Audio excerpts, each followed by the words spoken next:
और हमने भोजन बनाना पता कहां सीखो? न्यूयॉर्क में कथा भई एक बार, अमेरिका में, तो वो मेरे जीवन की दूसरी कथा। तो जैसे ही हम वहां कथा करवे गए तो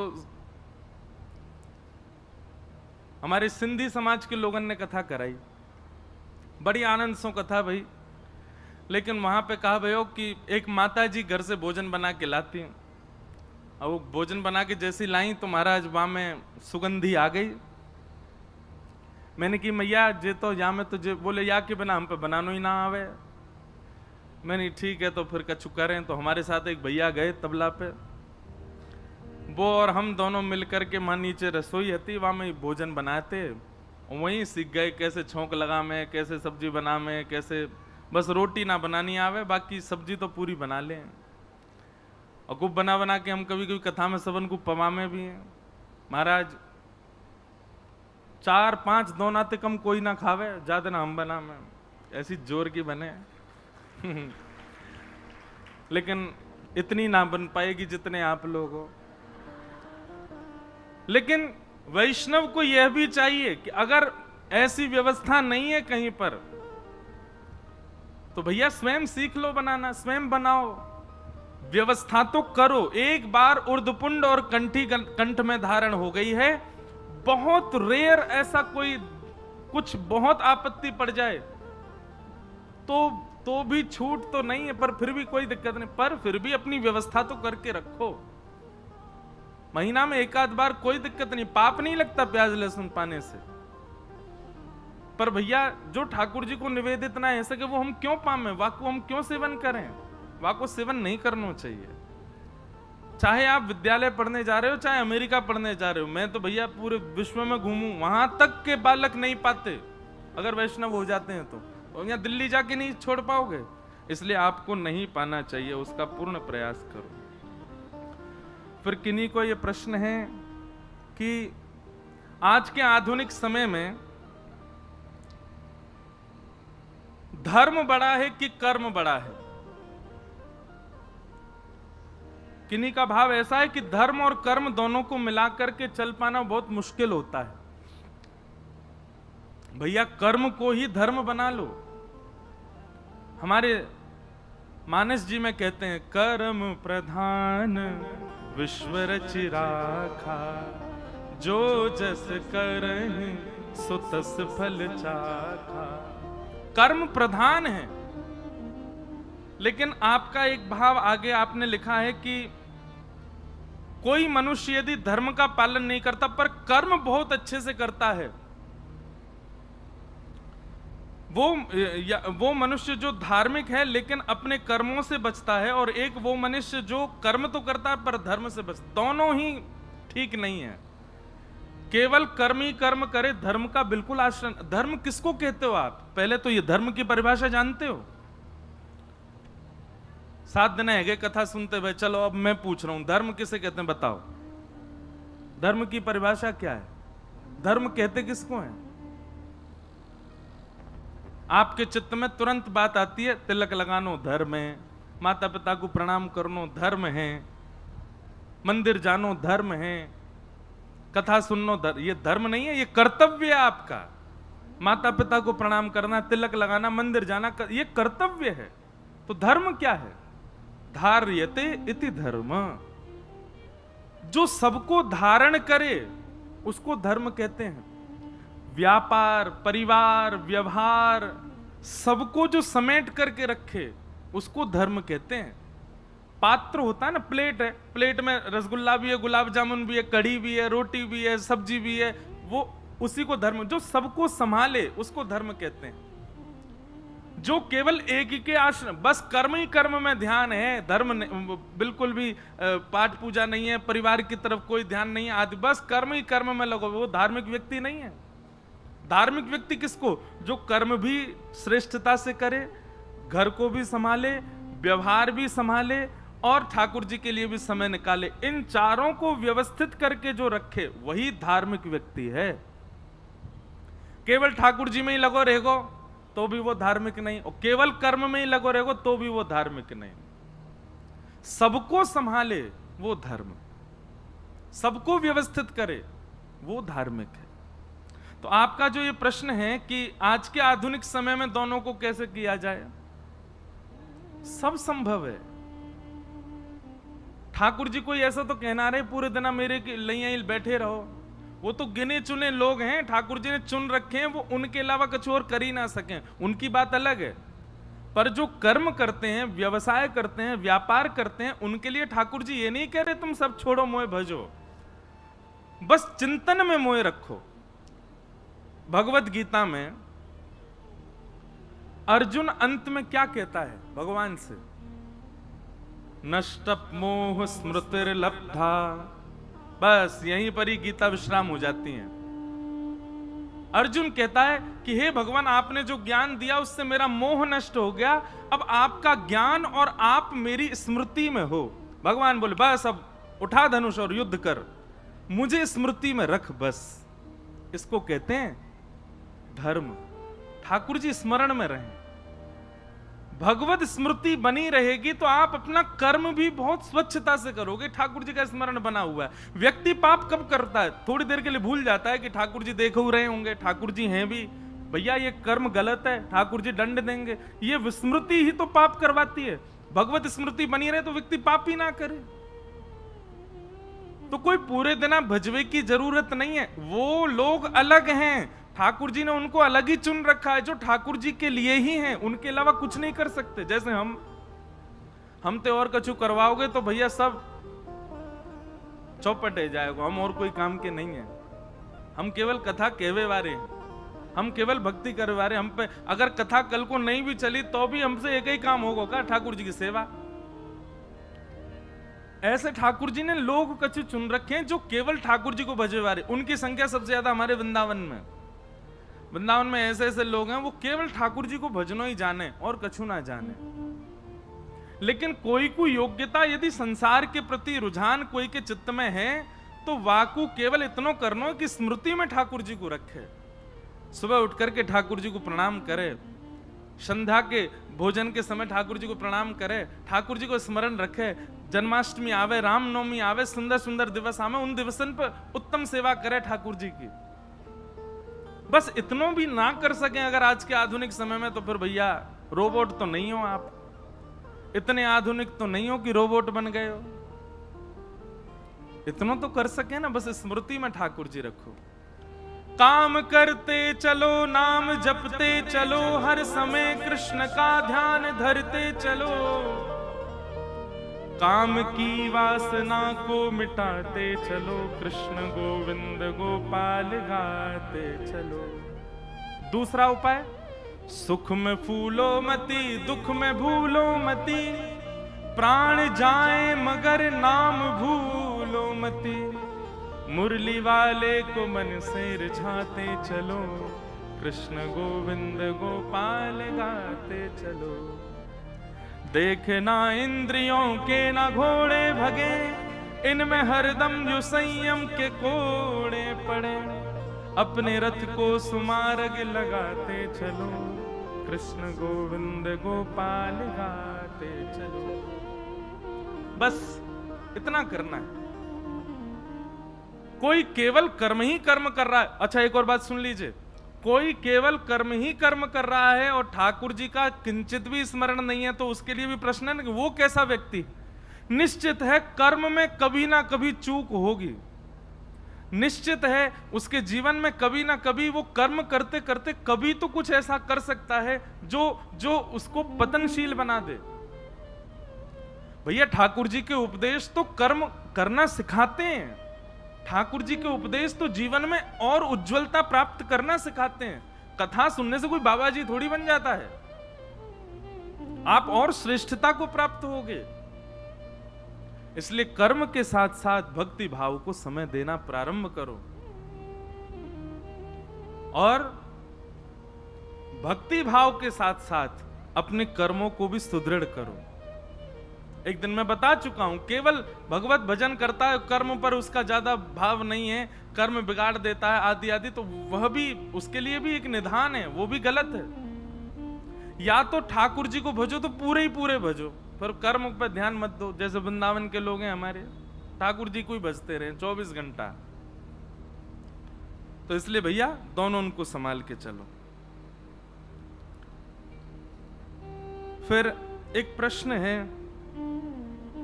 और ये प्रश्न हमारी एक यहाँ टीचर बैठी हैं, इन्होंने स्कूल में हमको संगीत सिखाया, आप रोज कथा सुनने आ रही हैं।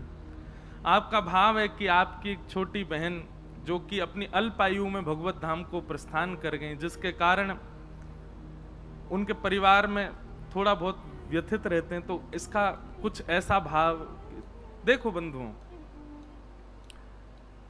आपने एक चीज अनुभव करी, कल यहां मंच पर तिरुपति बालाजी का प्रसाद आया, हमने झट से खोली और तुरंत मुंह में दल लियो।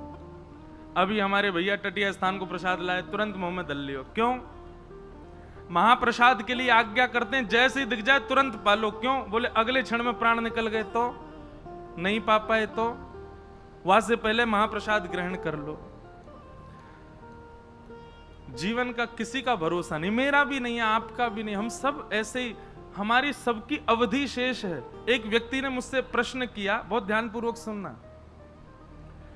प्रश्न यह था कि उनके घर बालक का जन्म हुआ और जन्म लेते ही बालक बिल्कुल स्वस्थ और 2 घंटा के भीतर जन्म लेते ही भगवत धाम प्रस्थान कर गए। उन्होंने कहा महाराज जी, हम 2 साल हो गए, अभी तक उस सदमे से ही नहीं निकल पा रहे। हम तो उत्सव की तैयारी कर रहे थे, घर सजा लिया था, सब ऐसा, फिर ये क्यों और इसका कारण क्या था? मैंने कहा देखो 2 कारण है। 2 कारण क्या है? पहला कारण, हम सबका जीवन नियुक्त है, इतना ही हमको जीना है।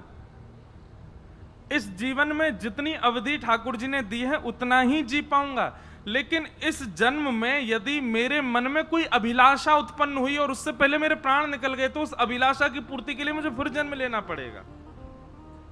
और जब तक वो कामना मेरी पूर्ण नहीं हो जाएगी, तब तक मुझे पुनरपि जन्म लेना पड़ेगा। इसीलिए कहते हैं कामना कोई चित्त में मत रखो।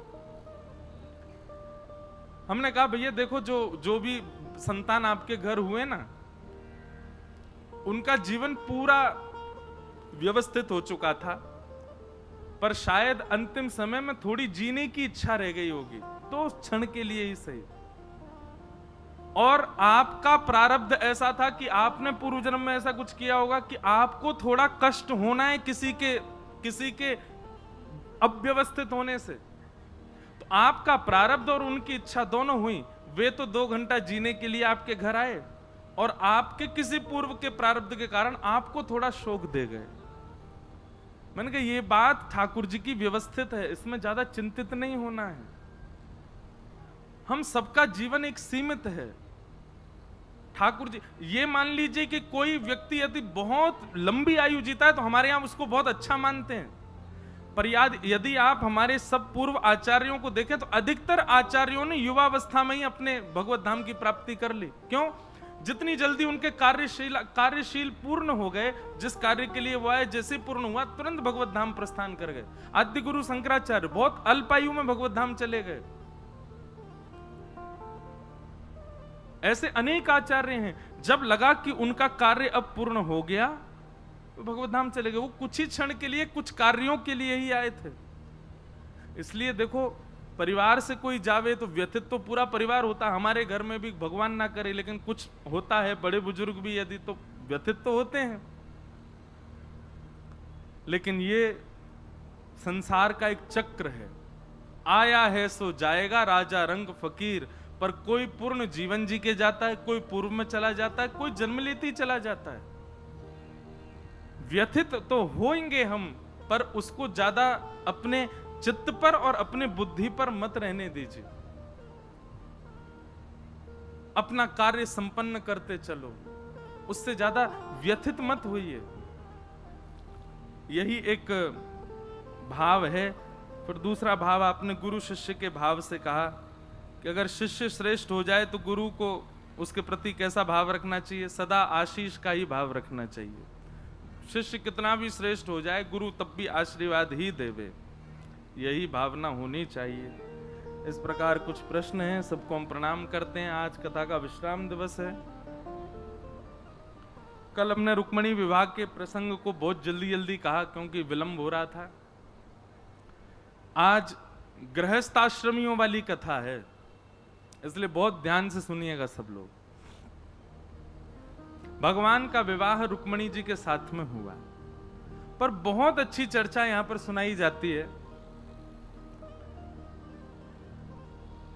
अब थोड़ी सी हमने जो कल जल्दी जल्दी भगाई नेक उसका विस्तार करें। बलराम जी का ब्याह हो गया लेकिन ठाकुर जी का नहीं हो रहा था। तब देवकी मैया ने नारद जी को बुलाया और नारद जी ते कही बड़े लाला को तो ब्याह है गयो या छोटे वाले को कब होएगो। तो नारद जी ने जब ठाकुर जी की जन्म पत्री देखी तो जन्म पत्री देख करके बोले मैया छोटे वाले लाला के तो इतने ब्याह होंगे, इतने ब्याह होंगे, इतने ब्याह होंगे। बोले कितने होंगे? बोले अगर आप हर दिन वर्ष को, मतलब वर्ष में जितने दिन है, हर दिन अगर सोचें एक एक बहू से मिलें तो एक वर्ष में वो पूरी नहीं होंगी, इतने ब्याह होंगे। बोले होगा कब, अब लाला बड़ो है तो जा रहा। वैसे ठाकुर जी 16 वर्ष के ही रहते हैं, इससे बड़ी आयु ठाकुर जी की नहीं होती। वर्ष गिने जाते हैं कि ठाकुर जी कितने वर्ष धराधाम पर रहे, पर ठाकुर जी अपने 125 वर्ष की आयु तक ठाकुर जी पृथ्वी पर रहे, भगवान श्री कृष्ण। पर 125 वर्ष के समय काल तक भी ठाकुर जी 16 वर्ष के ही लगते थे। भागवत जी में प्रसंग आता है कि भगवान का पुत्र 50 वर्ष का, भगवान का पौत्र 25 वर्ष का। तो पहले तो पुत्र आया तो उसके सफेद दाढ़ी है, सफेद मूंछ सी है, सबने कही वो कौन, ये द्वारिकाधीश जी के पुत्र हैं। इतने में ही एक युवा जैसा आया, उसके काली दाढ़ी, काली मूंछ, काले बाल हैं, केश हैं। बोले ये कौन? ये भगवान का परपौत्र है। इतने में ही नेक्स्ट से ठाकुर जी कूदते फांदते आए। बोले ये कौन है? बोले ये दादाजी हैं।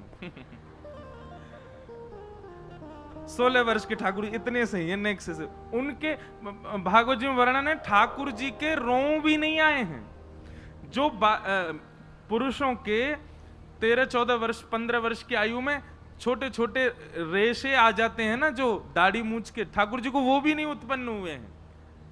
ऐसे कोमल से हैं ठाकुर जी, बिल्कुल 16 वर्षीय बालक की तरह हैं। और जैसे ही कूदते फांदते छोटे से ठाकुर जी आमे तो बड़े बूढ़े सब उनको प्रणाम करें, भगवान के खुश रहो, सब मेरे पुत्र हैं।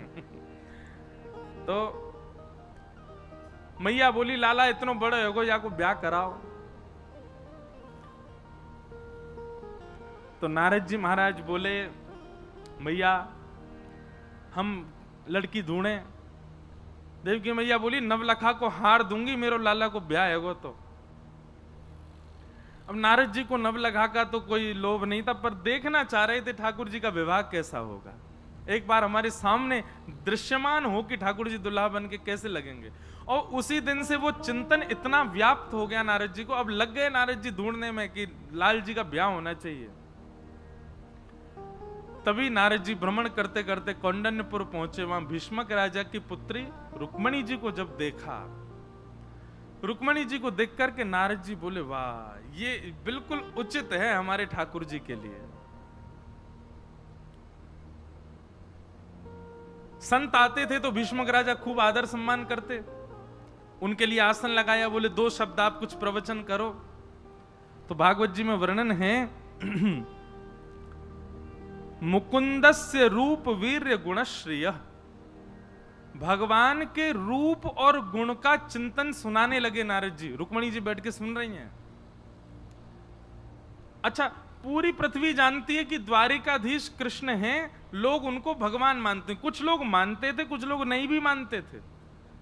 कुछ लोगों को लगता था ऐसे ही बस बना दिए बात, कोई भगवान थोड़ी होंगे। पर जब उनके पराक्रम को सुनते तो लोगों को लगता भी था हो सकता है भगवान हो, पर्वत उठाया, हो सकता है भगवान हो, महाभारत के युद्ध में सारथी बने रहे, एक बाण स्पर्श नहीं होने दिया, हो सकता है भगवान हो, 16,108 ब्याह किए।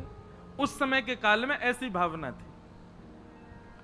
तो द्वारिकाधीश का गुण जब बताया, सुन करके भीष्मक राजा अति आनंदित हुए, प्रणाम किया। तो नारद जी ने धीमे से कहा, बोले आप कहें तो जिनके रूप गुण में सुना रहा हूं उनसे आपकी कन्या के विवाह की बात करूं। भीष्मक राजा बोले हम उनके लायक तो नहीं है, वो तो भगवान है। हमने सुना उनमें भगवत तत्व है।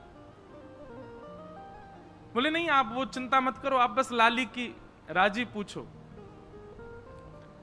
ऐसा भी भाव है कि रुक्मणी जी ने पहली बार तो मना ही किया। रुक्मणी जी बोली अब इतनी जल्दी थोड़ी हाँ कर देंगे, अभी तो बस रूप गुण सुन लिए।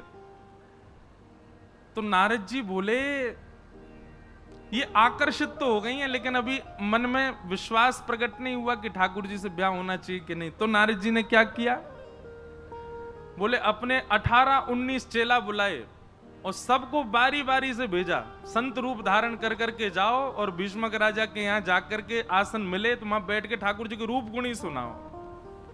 रुक्मणी जी को और कुछ सुनाई नहीं दे, 24 घंटा ठाकुर जी देखें। क्यों? नारद जी के चित्त में जल्दी ब्याह हो ठाकुर जी का। अब तो जो संत आमे कौंडन्यपुर और भीष्मक राजा उनको आसन पर विराजमान करें, रुक्मणी जी सामने बैठे प्रवचन सुनने के लिए, वो शुरुआत ही यहीं से करते हैं। वंशी विभूषित करा नवनीरदाभार पीतांबरा दरुण बिंब फलाधरोष्ठात् पूर्णेन्दु सुंदर मुखा अरविंद नेत्रात् कृष्णात् परम किमपि तत्त्वमहं न जाने।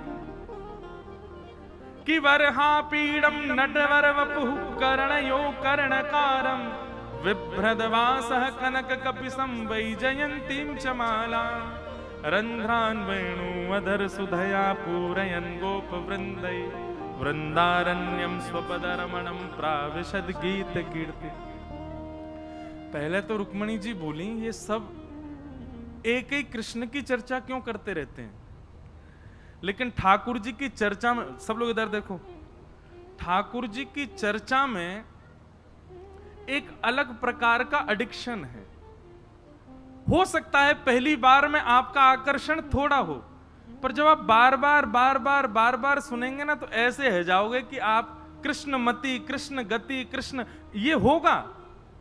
आप निद्रा में सोएंगे तो भी आपको ठाकुर जी दिखेंगे, कहीं चल के जाओगे तो भी ठाकुर जी दिखेंगे, कहीं बैठोगे तो भी ठाकुर जी का स्मरण होगा। ये ठाकुर जी की चर्चा का एक एडिक्शन है। एक बार अगर या तो लगेगा नहीं और लग गया, उसके अलावा कोई बहेगा नहीं। अब रुक्मणी जी की स्थिति कैसी हो गई, रुक्मणी जी चलती हैं और कहीं मोर पंख की कोई सजावट देख लेती हैं तो रुक्मणी जी कहती हैं ऐसी पहनते हैं मोर पंख। कहीं जाती हैं नीले नीले तालाब को देखती हैं तो कहती हैं, कल एक संत आए थे वो बता रहे थे ऐसा ही वर्ण है उनका। कहीं जाती हैं पीतांबरी देखती हैं तो सोचते ओहो ऐसा ही वस्त्र पहनते हैं। अब रुक्मणी जी की स्थिति उसे हो गई, सोते जागते चिंतन में कृष्ण कृष्ण कृष्ण कृष्ण कृष्ण। अब इतने रम गए कृष्ण कि अब कृष्ण के अलावा कोई दिखता ही नहीं। रुक्मणी जी ने अपने पिताजी से कह दिया, बोले नारद जी को बुला के कहो अब मुझे वो जिनका वो प्रवचन करके गए वही दिखते हैं, अब मेरा उनसे ही ब्याह कराएं, अब मैं और किसी से ब्याह नहीं कर सकती। भीष्मक राजा ने तुरंत नारद जी को बुला के कहा, बोले आप द्वारिकाधीश से चर्चा करो। नारद जी तो बड़े प्रसन्न हो गए, दौड़ करके महाराज पहुंच गए द्वारिका। बहुत ध्यान से सुनना, भगवान से जाकर के बोले अब यही जो उन्होंने कौंडन्यपुर में जो लीला की, यही लीला वो द्वारिका में कर रहे हैं। भगवान ने बोला आइए आइए नारद जी विराजो, आसन पर बैठो, कुछ बढ़िया चर्चा सुनाओ। तो जैसे वहां कृष्ण की चर्चा सुना रहे थे, नारद जी यहां बैठकर रुक्मणी जी की चर्चा सुनाने लगे। आहा ऐसे मृग नैनी है, ऐसी पैनी सी नाक है, ऐसे वाक्य होठ हैं, चाल ऐसी, गुण ऐसा, स्वभाव ऐसा, शीलवान ऐसी। अरे भैया ऐसे प्रणाम करे संतन को, ऐसा बढ़िया प्रसाद बना के खवावे। ठाकुर जी बोले चर्चा से तो यूं लग रही है बड़ी सुघड़ कोई कन्या है। नारद जी बोले आपका विषय नहीं, आप मत सुनो। देवकी मैया आप कहो तो या लड़की से बात करूं ठाकुर जी की? बोले हाँ हाँ करो करो बात करो, कैसे ब्याह होना चाहिए आपको।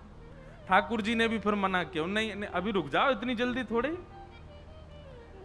विवाह प्रसंग में एक बार में हाँ नहीं करना चाहिए, थोड़ा विचार करना चाहिए। दो काम विचार करके करने चाहिए, एक तो घर बनाओ तो विचार करके बनाओ, और दूसरा विवाह करो तो विचार करके करो। जो इन दोनों में जल्दी करते हैं पछताते हैं। एक बार एक लड़का से कही, ये तुम लड़की देखने जा रहे हो?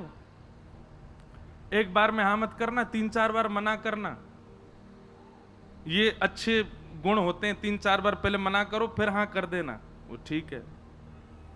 लड़की देखने गया, जैसे जाके बैठा, सब बात हुई, बोले कि बताओ भैया तुमका क्या मने?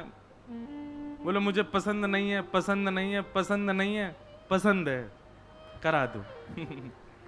सब बोले जे क्या था? 3 बार मना किया, 1 बार हाँ किया। ठाकुर जी भी मना कर रहे हैं। नारद जी ने वही सबरे चेला बुलाए दोबारा, बोले अब सुनो यही काम करो यहां बैठ के, रुक्मणी जी के गुण सुनाओ ठाकुर जी को 24 घंटा। और ठाकुर जी को किशोरी जी के, श्री रुक्मणी जी के रूप गुण की इतनी चर्चा सुनाई, इतनी चर्चा सुनाई कि ठाकुर जी को अब जहां देखें वही देखें रुक्मणी जी। नारद जी को बोले ऐसा कर गए हो, अब तो कहीं देखूं वही दिखती है। तब फिर ये योजना बनी कि रुक्मणी जी ने जब जिज्ञासा प्रकट करी तो रुक्मणी जी का भाई रुक्मी शत्रु मानता था भगवान को, उसने शिशुपाल से परसों ही शादी तय कर दी। बोले परसों ही ब्याह होगा। शिशुपाल से कहा तुम बारात लेके आ जाओ, कहीं तुमसे पहले कृष्ण ना ले जाए। इतने में ही रुक्मणी जी ने पत्र लिखा, पत्र लिख करके ठाकुर जी को बुलाया, चले गए। अब आई ठाकुर जी की ब्याह की बेला, रुक्मणी जी वापस आ गई, पूरा नगर सजाया गया, ठाकुर जी आए।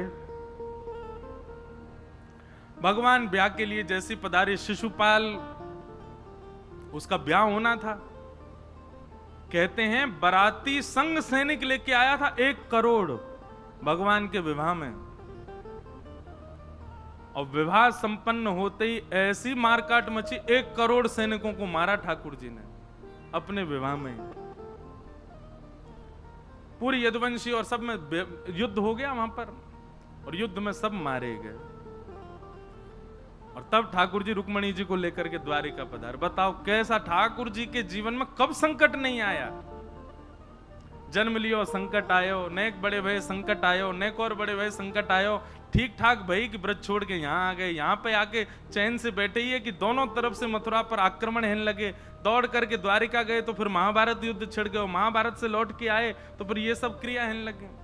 अरे अभी सुनियो, ठाकुर जी के जीवन में एक समय ऐसा नहीं रहा कि संकट नहीं रहा हो। विवाह में भी कुछ ना कुछ उत्पात मचता ही रहा। अब यहां तो गुड़ चढ़ी हो, वर्षा है जाती हो के अब सगुन है गो। ठाकुर जी के में तो 1 करोड़ सैनिक मरे, खून खून है गयो महाराज।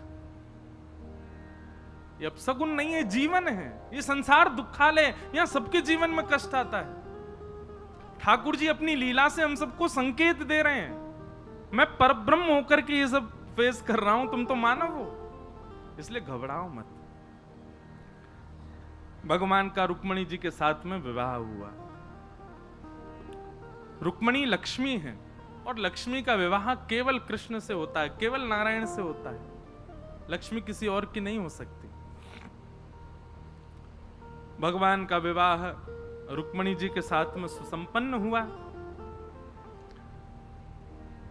तभी एक सत्राजित नाम का व्यक्ति रहता था द्वारिका में।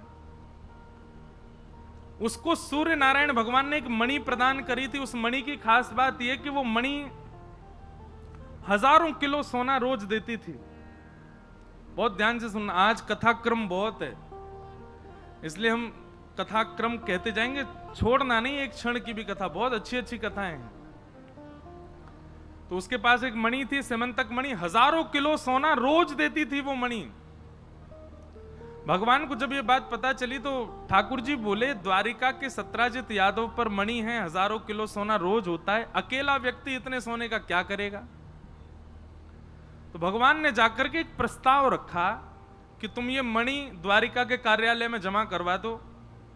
इससे जितना सोना आएगा उसमें से जितना तुमको अपने लिए जरूरी लगता उतना रोज ले लिया करना। बचा हुआ जो तुम्हारी जरूरी का नहीं है वो कार्यालय में छोड़ देना। उससे हम द्वारिका का विकास करेंगे, लोगों का कर माफ कर देंगे, बच्चों की पढ़ाई आदि सब बढ़िया व्यवस्थित होगी यहां पर। भगवान का प्रस्ताव कोई गलत तो नहीं था। भाई जितना तुझे चाहिए तो रोज ले ले, 1000 किलो का तो कुछ नहीं कर सकता पर दिन। लेकिन मना कर दिया, नहीं मेरी मणि मेरे पास ही रहेगी, मैं नहीं दूंगा आपको। भगवान बोले ठीक है। लेकिन तीसरे ही दिन क्या हुआ कि उसी सत्राजित यादव का छोटा भाई मणि पहन करके नगर में दिखाता हुआ घूम रहा था। घोड़े पर बैठ करके जंगल की ओर गया तो एक शेर ने उसको मार दिया, मणि लेकर के शेर चला गया। आगे शेर को भालू ने मार दिया, मणि लेके भालू चला गया। और 4 दिन तक वो लौट करके नहीं आया तो पूरा इल्जाम द्वारिकाधीश के ऊपर लगा दिया।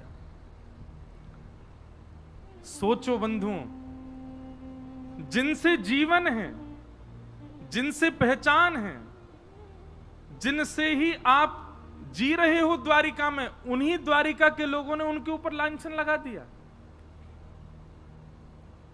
सत्राजित यादव ने कह दिया मुझे तो संशय है, 3 दिन पहले कृष्ण आए थे मणि मांगने, मैंने देने से मना कर दिया। 3 दिन बाद मेरे भाई का अपहरण करके मार करके इन्होंने मणि चुरा के अपने पास रख ली है। संसार का नियम है, अच्छी बात बताओ तो उसका प्रचार नहीं करते।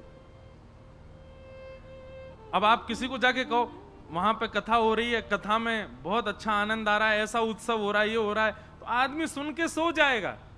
पर आप किसी को जाके बता दो, बोले पसानी रोड पे एक परिवार में ऐसा ऐसा घटना हो गई, और रास्ता में 4 लोगों को बताता हुआ जाएगा। बोले वो है ना पल्ली गली वालों, बाकी ऐसे ऐसे है बाकी घर में यूं है गो त्यों है गो। ये मानव का स्वभाव है, दुष्प्रचार, बातों का बहुत जल्दी प्रचार करता है, अच्छे भावों का नहीं। पूरे द्वारिका में प्रचार हो गया कि भगवान श्री कृष्ण ने मणि चुराई है, और किसी के मन में ये संशय तक नहीं आया कि नहीं ऐसा नहीं हो सकता। सब बोले हो सकता है भैया।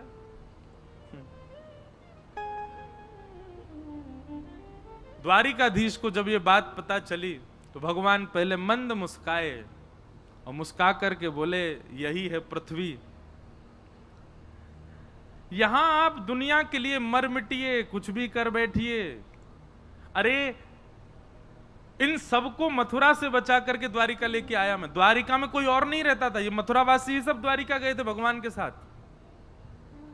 इसलिए आज भी भगवान के वंशज द्वारिका और गुजरात में पाए जाते हैं। वो अपने आप को आहिर बोलते हैं।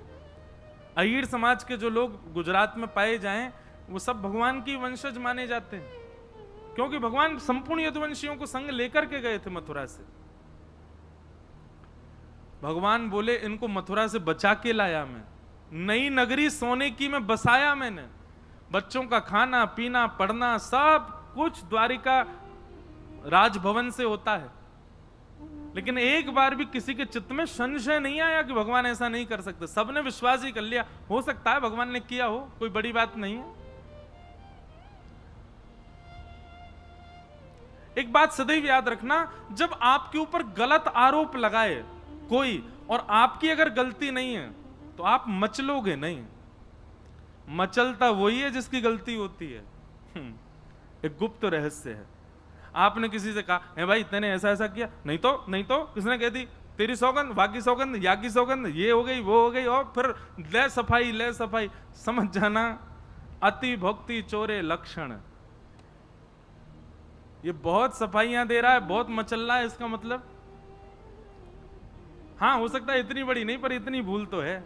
लेकिन किसी ने अपराध किया ही नहीं, गलती की नहीं, और उस पर आप अगर आरोप लगाएंगे, एक बार सीधे सरल भाव से कह देगा मैंने ऐसा नहीं किया, तुमको कुछ गलत भाव लगाओ। इसके बाद वो कुछ नहीं कहेगा, शांत चित्त बैठा रहेगा।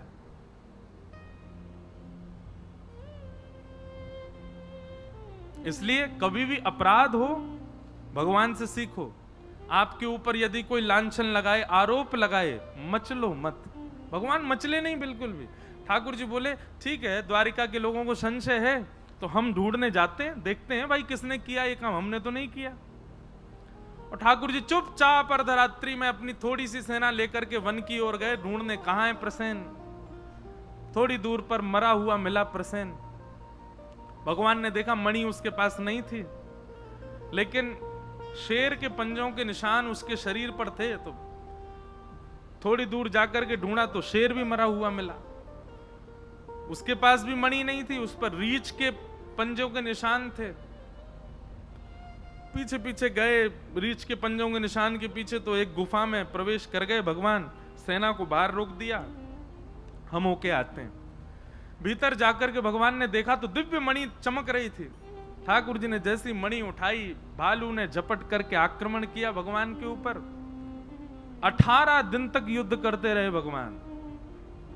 18 दिन बाद जब उसकी नस नस ढीली हो गई, परेशान हो गया, हांफने लगा, चरणों में गिर गए, बोले भगवान मुझे मत मारो, मैं आपका सखा हूं, आपका बहुत प्राचीन सेवक हूं, मेरा नाम जामवंत है। भगवान ने जैसी जामवंत नाम सुना, ठाकुर जी ने तुरंत उसको उठाया, हृदय से लगाया, पसीना पसीना है गए दोनों। 18 दिन से युद्ध कर रहे थे। जामवंत जी ने सुध पूछी कैसे आए भगवान। भगवान ने बताया ये मणि की वजह से हम पर आरोप लग गया है, ये मणि लेने आए हैं, मणि दे दो। जामवंत जी बोले भगवान दोनों हाथ आगे करो। भगवान ने दोनों हाथ आगे किए तो जामवंत जी ने एक हाथ में तो अपनी पुत्री छोटी सी थी, उसका हाथ पकड़ करके भगवान के हाथ में धर दिया और दूसरे हाथ में मणि रख दी। बोले भगवान अब मेरी पुत्री को भी स्वीकार करो और दहेज के रूप में ये मणि ले जाओ। भगवान बोले हम पे एक आरोप लगा है, अब 2 लग जाएंगे। और दूसरा आरोप क्या लगेगा? बोले इनको इंसान नहीं मिले थे ब्याह करने के लिए, जो भालू की बेटी थे ब्याह कर आए। पूरी द्वारिका हम पर प्रश्न चिन्ह उठाएगी। जामवंत जी बोले भगवान ये द्वापर में तो आप लीला पुरुषोत्तम हो, मर्यादा क्यों बता रहे हो मुझको? मर्यादा पुरुषोत्तम तो आप तब थे, एक पत्नी व्रती थे, अब तो आप लीला पुरुषोत्तम हो। और लीला पुरुषोत्तम मर्यादा का ध्यान नहीं रखता, मर्यादा का भाव नहीं रखता, वो तो लीला करता है। कृपा करके अब मेरी पुत्री को स्वीकार कीजिए, मैं वर्षों से प्रतीक्षा कर रहा हूं। लंबी कथा है, बड़ी प्रसिद्ध कथा है कि जामवंत जी को पहले से ही मन था, जब जनक जी अपने हृदय से लगाते थे राम जी को, तो जामवंत जी दूर खड़े खड़े रुदन करते थे। उनको मन में आता कि कितने भाग्यशाली हैं जनक जी, क्यों इनके दामाद हैं भगवान, तभी ये सौभाग्य मुझे प्राप्त हो। तो भगवान ने आश्वासन दिया कि कोई नहीं, द्वापर में हम तुम्हारी इच्छा भी पूरी करेंगे। तो आज भगवान एक कथा है, बड़ी अच्छी कथा है कि भगवान जब रावण को मार करके आए वापस अयोध्या, राज तिलक आदि हो गया, तो जनक जी ने पत्र लिख करके भेजा। पत्र में लिखा था कि आप अपनी संपूर्ण सेना सहित, हमारी बहू, हमारी बेटी सहित, चारों दुल्हा और चारों बेटियां कुछ दिन के लिए जनकपुर आइए। सब आपसे मिलना चाहते हैं, आपको देखना चाहते हैं। आप 14 वर्ष बाद लौट करके आए हैं, सीता जी के दर्शन की सबको इच्छा है, सब माताएं बहनें याद करती हैं, आप कृपा करके यहां पधारिए। तो जैसे ही पत्र आया तो सारे बानर नाचने लगे, बोले हम भी जाएंगे, हम भी जाएंगे, हम भी जाएंगे, भगवान के ससुराल जाएंगे। तो प्रभु श्री राम बोले हनुमान जी, जामवंत जी तैयारी करिए, लेकिन सुनिए, हम भरत लक्ष्मण शत्रुघ्न हम जाएंगे, चारों बहुएं जाएंगी और कुछ आप लोग चलेंगे, सारी बानर सेना नहीं जाएगी वहां पर। तो जितने बानर बैठे थे बेचारे सब उदास हो गए, बोले क्यों जय जय, हम क्यों नहीं जाएंगे? भगवान बोले भाई देखो, बुरा नहीं मानना, तुम लोग सब बानर हो, छीन के खाना, झपट के खाना, किसी पे घुर्रा देना, ये सब तुम्हारा स्वभाव है। और ससुराल में हमको अपने मान की बड़ी बड़ी चिंता है, ससुराल में मान होना चाहिए, नहीं तो साली सरेज सब पकड़ लेती हैं फिर। और आप सब लोग जाओगे, कहीं भी बैठ जाते हो, कहीं भी घुस जाते हो, ये सब क्रिया करोगे तो हमारी ससुराल में बड़ी हंसी होगी। आप लोग तो यहीं रुको, यहीं अयोध्या में आनंद करो, हम होके आते हैं। तो बानर सब बोले, बोले हाँ सही बात है जय जय, रावण से मरना था, रावण से मरवाना था तो हमको आगे कर दिया, और जब मालपुआ मिलने हैं तो फिर हमको पीछे छोड़ के जा रहे हो, ऐसा तो मत करो जय जय। हनुमान जी, जामवंत जी से सब बानर कहने लगे आप कह दो ना ठाकुर जी हमको ले चलें। तो जामवंत जी सबसे आगे गए, सबसे बूढ़े बुजुर्ग वही हैं। जामवंत जी बोले भगवान आप बिल्कुल चिंता मत करो, ये सब कोई भी गलत हरकत नहीं करेंगे, मैंने सबको सिखा दिया, ये मुझको मेरा पालन करेंगे, जैसा मैं करूंगा ये सब वैसे ही करेंगे। भगवान श्री राम बोले एक ट्रायल दिखाओ हमको। सामने खड़े हो गए जामवंत जी और पीछे सारे बानर बैठे। अब जामवंत जी इधर देखें तो सारे बानर इधर देखें। जामवंत जी एक हाथ उठावे तो सारे बानर हाथ उठावे। जामवंत जी खांसे तो सारे बानर खांसे। जामवंत जी उछलें तो सारे बानर उछलें। बोले भगवान ये ऐसे ही जाएंगे, ऐसे ही आएंगे, कुछ भी अपने मन से नहीं करेंगे। आपको इन पे भरोसा नहीं, मुझ पे तो है ना, ले चलो सबको। राम जी बोले देख लेना जामवंत जी, नाक नहीं कटे हमारी। बोले बिल्कुल चिंता मत करो। गए, भगवान पूरी सेना लेकर के गए। जैसे ही जनकपुर में प्रवेश हुआ महाराज, जनकपुर के लोग देख देख करके आश्चर्यचकित, ऐसी बिल्कुल जैसे परेड करते हैं ना, ऐसे चल रहे हैं सारे बंदर जामवंत जी को देखते हुए। द्वार पर सब लोग हाथ में थाली लिए खड़े हैं, उनमें फल वल भी रखे हैं। तो बंदरों को देख के सब भीतर जाने लगे। जामवंत जी जाना नहीं, कोई एक भी झपट्टा नहीं मारे, द्वार पे ही खड़ी रहो, फल वल लिए खड़ी रहो, कोई झपट्टा नहीं मारेगा, ये सब राम जी की सेना के बंदर हैं। महाराज पुष्प वर्षा हो, माला पहनाई जाए। अब बंदर को माला पहना रहे हैं, बंदर यूं ही देख रहा है। बोले क्यों? जामवंत जी भी यूं ही देख रहे हैं ना। पूरी जनकपुर में प्रशंसा होने लगी, राम जी बड़े प्रसन्न। राम जी बोले जामवंत जी हमको बड़ी प्रसन्नता है, बस ये 3-4 दिन हमको यहां रहना, ऐसे ही रहें सब लोग, आप बिल्कुल चिंता मत करो। जनक जी ने एक सभा में भोजन का कार्यक्रम किया। बोले सबके साथ बैठ के भोजन होगा, सारे बानर भी भोजन पाए। भोजन का कार्यक्रम हुआ महाराज। एक एक बानर के आगे चौकी लगाई गई। पहली बार चौकी पे पा रहे हैं बानर, और चौकियों पे सोने की थाल, वहां में कटोरी, वहां में मालपुआ, रसगुल्ला सब आ रहे हैं। अब बंदर सब एक भी थाली को नहीं देख रहे, सब जामवंत जी को देख रहे हैं। सामने जैसे ही कोई सामग्री पधराई जाए, बंदर के मुंह में पानी तो आपको स्वभाव है छीन के लेनो, लेकिन हाथ पांव सब बांध के बैठे हैं। बोले जामवंत जी जो करेंगे वही करना है। जनक जी ने कहा प्रारंभ कीजिए। सबरे देख रहे हैं तो जामवंत जी ने पहले तो जल लिया हाथ में, सबरे बानर जल ले रहे हैं, और जल लेकर के जामवंत जी मंत्र पढ़ रहे हैं, अन्नपूर्णे सदा पूर्णे आहा। सब बानर ऐसे आचमन करें, आचमन करके जैसे भी सब बानर आचमन कर रहे हैं, पहली बार आचमन करके भोजन कर रहे हैं। जामवंत जी थाली की ओर देख रहे हैं क्या पाम है, लेकिन बानर सब जामवंत जी को देख रहे हैं, जे जो पाएंगे वही पानो है। जामवंत जी ने सबसे पहले फल उठायो, आम उठायो। जैसे ही आम उठायो सब बानरन ने आम उठायो। जामवंत जी घुमा घुमा के देखें, सब बानर भी घुमा घुमा के देखें। जामवंत जी ने जोर से दबाई, सुबह में से गुठली उछल गई, और जैसे ही गुठली उछली सब बानरन ने जोर से दबाया। बोले गुठली उछलनी चाहिए। अब जैसे ही गुठली उछली, जामवंत जी ने देखी गुठली कहां गई। मेरे हाथ से मेघनाथ निकल के नहीं भाग सकता, मेरे हाथ से रावण निकल के नहीं भाग सकता, मैं जामवंत बलवान, तू गुठली कैसे भाग गई। जामवंत जी को क्रोध आया, गुठली पकड़ने के लिए जैसे ही जामवंत जी कूदे, बानर बोले आक्रमण, कूद पड़ो सबरे। और महाराज यहां थे वहां, वहां थे यहां, यहां थे वहां, सबरे इधर उधर कूदे, थाली उछाल दें, कड़ी लिपटा दें। जनक जी महाराज एक खंबा के पीछे दुबक के खड़े, जे क्या हुआ। राम जी नीचे नजर करके बैठे, बोले हो गया जो खूब सिखा पढ़ा के लाए, लेकिन कुछ नहीं बचा। अब सबसे ज्यादा आत्मग्लानि हुई जामवंत जी को। जामवंत जी क्षमा मांगने लगे, लेकिन राम जी देखे ही नहीं रहे उनकी तरफ। तभी जनक जी को लगा कि राम जी को बहुत क्षोभ हो रहा है मन में, तो जनक जी दौड़ के आए और बड़े प्रसन्न मुद्रा में राम जी को हृदय से लगा के बोले हमको बहुत प्रसन्नता है, ये देख करके इतना अच्छा लग रहा है, देखो कैसे रिपट रिपट करके एक दूसरे के रसगुल्ला ने छीन छीन के भाग रहे हैं, ये दृश्य देख के आनंद आ गया। तो राम जी को जैसे हृदय से लगाया तो दूर खड़े जामवंत जी बोले मुझसे अपराध हो गया। राम जी दौड़ करके गए, जामवंत जी को हृदय से लगा, बोले अब चिंतित मत हो। बोले भगवान वैसे हृदय से लगाओ ना जैसे आप जनक जी को लगा रहे थे। मानो जामवंत जी के मन में भाव आ रहा था कि जैसे आप अपने ससुर जी को हृदय लगा रहे हो वैसे मुझे लगाओ ना।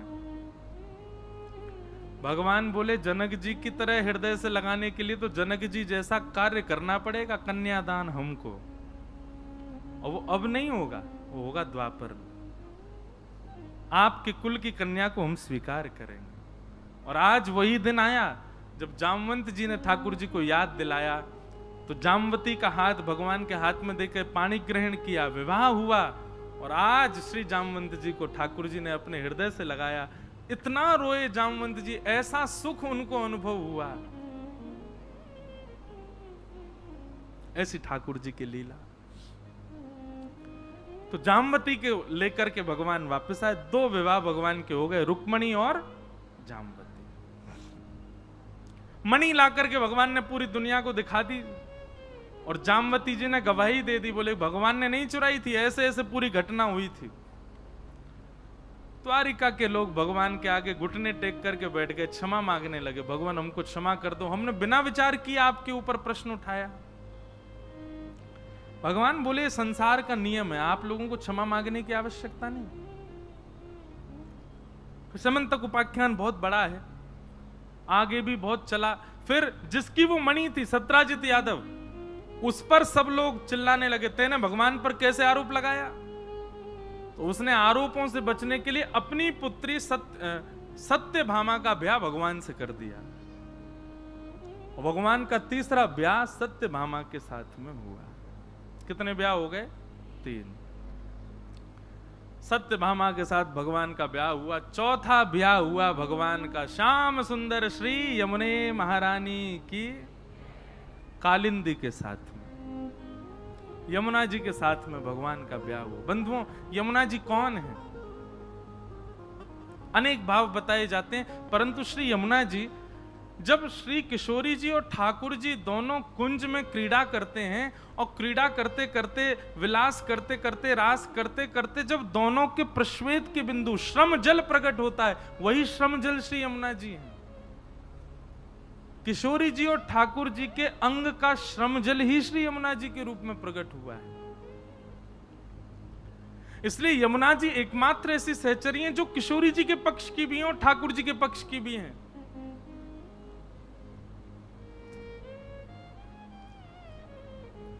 इसलिए भैया, हमारी यमुना जी को ठाकुर जी और किशोरी जी ने नाम दिया है श्याम सुंदर यमुने मैया। कभी अकेले नाम नहीं लेना चाहिए, ठाकुर जी सहित नाम लो उनको। क्यों? गोपिन को अपने रूप से रिझावे को काम करें ठाकुर जी, और ठाकुर जी को ठाकुर जी के रूप से रिझावे को काम करें श्री यमुना जी। एक बार की लीला में कभी कभी सुनाऊं कथा में। मान लीला, मान लीला कहा हुए, बड़ी अद्भुत है ठाकुर जी की मान लीला। मान लीला ऐसी है कि दोनों युगल जाएंगे कुंज में, और कुंज में जाकर के बोल के कहेंगे, श्री जी, ठाकुर जी कहेंगे, श्री जी एक काम करो, अब मान लीला करें, न एक देर आप रूठ जाओ, मैं आपको मना लूं, कोई बात नहीं है, ऐसी रूठ जाओ। तो श्री जी बाकायदा बैठेंगी, बैठ करके और फिर रूठेंगी ठाकुर जी से। काय बात से रूठी? कोई बात नहीं है, ऐसी रूठी है। अब ठाकुर जी उनको मना रहे हैं, कभी चरणन में बैठ जाएं, कभी मोर बन के आवे, कभी नाच के दिखावे, कभी कछु गा के सुनावे। आज मुंह पे एक पर्ची में दियो भी है कोई ने कि महाराज जी एक मान लीला को पद सुनाए दो।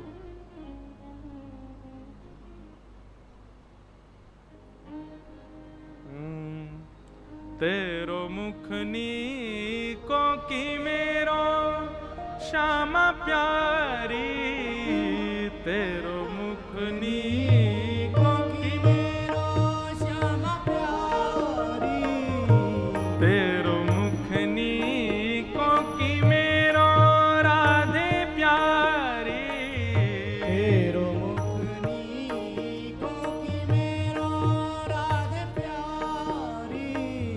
ठाकुर जी और किशोरी जी दोनों निकुंज में बैठे हैं और दर्पण लेकर के ठाकुर जी किशोरी जी से पूछ रहे हैं, हे श्यामाजू, नेक देखियो तो सही हम दोनों में कौन ज्यादा सुंदर है? नेक बताओ तो सही हम दोनों में सुंदरता कौन में ज्यादा है? सूरदास जी वर्णन कर रहे हैं, तेरो मुखनी को की मेरो श्यामा प्यारी,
ठाकुर जी पूछ रहे हैं, हे श्यामाजू, हम दोनों में कौन ज्यादा सुंदर है? देख के बताइयो दर्पण में, तुम ज्यादा चौकी लग रही हो कि मैं? अब किशोरी जी कहा कह रही हैं, हमसे कहो तुम ही क्यों ना देखो, हमसे कहो तुम ही क्यों ना देखो, हम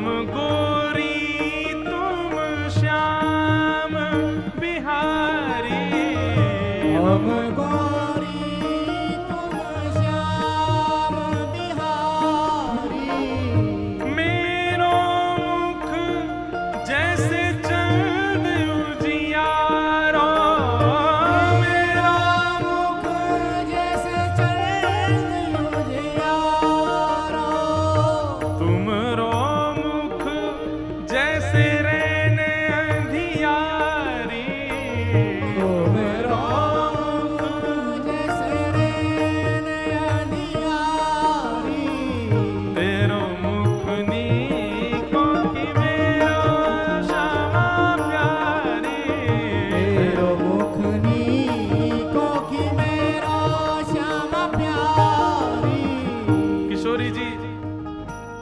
में हंस करके बोली है, हम ते पूछ रहे हो कौन सुंदर है? हाँ नहीं बताओ ना कौन सुंदर लोग, आज मैं बढ़िया वारो श्रृंगार करके आया हूं। ठाकुर जी से श्री जी बोली, हम गोरी तुम श्याम बिहारी, तो हमारो रूप तो ऐसो जैसे पूर्णिमा को चंद्रमा, और तुम ऐसे जैसे चंद्रमा के चारों तरफ को अंधियारो। ठाकुर जी को तो मोह उतर गो। श्री जी जी कोई बात है, ऐसे बोलना चाहिए हैं? तो न्यो कह दो कारो है, न्यो कह दो सांवलो है, कछु और ने धक्के बोल दो। सीधे बोल रही हो कि मैं अमावस्या की रात्रि है, अंधेरों कौन बोले? हमारे परिकर में भी एक आध लोग सांवले हैं, तो वो जैसे यहां में तो हमके अंधेरा कायम रहे, अंधेरों आगो साक्षात चल करके। भैया लेकिन एक बात बताऊं, जितने वो सांवरे लोग हैं, बुरा मत मानियो, आपसे ज्यादा कार्य तो हमारे वृंदावन ठाकुर जी हैं। ये कोई कारोपन थोड़ी, कारो देखो जाओ, देखो बिहारी जी को देखो, जी हैं कार्य कार्य। लेकिन श्री जी बड़ो आनंद लें ठाकुर जी से, यूं कह रही हैं, हमारो मुख तो चंद उजियारो, तुमरो मुख रैन अंधियारी। सो ठाकुर जी रूठ गए, और जैसे ही ठाकुर जी रूठे हैं, श्री जी उनको मना रही हैं। कितने सुंदर शब्द है, यही मान लीला है, एक रूठे दूसरों मनावे। अब श्री जी कैसे शब्द प्रयोग कर रही हैं, ओ तुमरे नयन में मोटो मोटो कजरा, तुमरे नयन में मोटो मोटो कजरा, तुमरे नयन मोटो मोटो कजरा, तुमरे नयन में मोटो मोटो कजरा, हमरे नयन में तुम बनवारी, हमरे नयन में तुम बनवारी। ओहो, अरे नंद नंदन यशोदा मैया ने कैसो मोटो मोटो काजर लगा के तैयार कियो लाला। ठाकुर जी बोले, अब तुम हमसे सीधे अंधियारों कह रही हो, काजर की उपमा काहे को दे रही हो? बोले मैं यामारे दे रही हूँ लाला, तुम तो फिर भी काजर लगा के आओ, पर मैं तो काजल ना लगाऊं। ठाकुर जी बोले क्यों, आप काजल क्यों ना लगाओ? बोले क्योंकि मेरे नेत्रन में तो आप बस रहे हो, तुमको काजल की कहाँ आवश्यकता? हमरे नयन में तुम बनवारी, हमरे नयन में तुम बनवारी।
और किशोरी जी सो कह रहे हैं कि हे लाडली जो तेरो मुख नीको कि मेरो। किशोरी जी बोली हमारा मुख तो चंद्रमा, तुम्हारो मुख ऐसे कोई रेन अंधियारी। और फिर भागवत मना कैसे रही है? तेरो नयन में मोटो मोटो कजरा, हमरे नयन में तुम बनवारी। तुम तो नख पे गिरीवर धार्यो, हम उर्धार रहे गिरधारी तेरो। इतने में ही ठाकुर जी तो हंस गए, सबरो मान मान भूल गए, किशोरी जी को अंक में भर लियो। पर एक बार मान लीला में कहा भयो,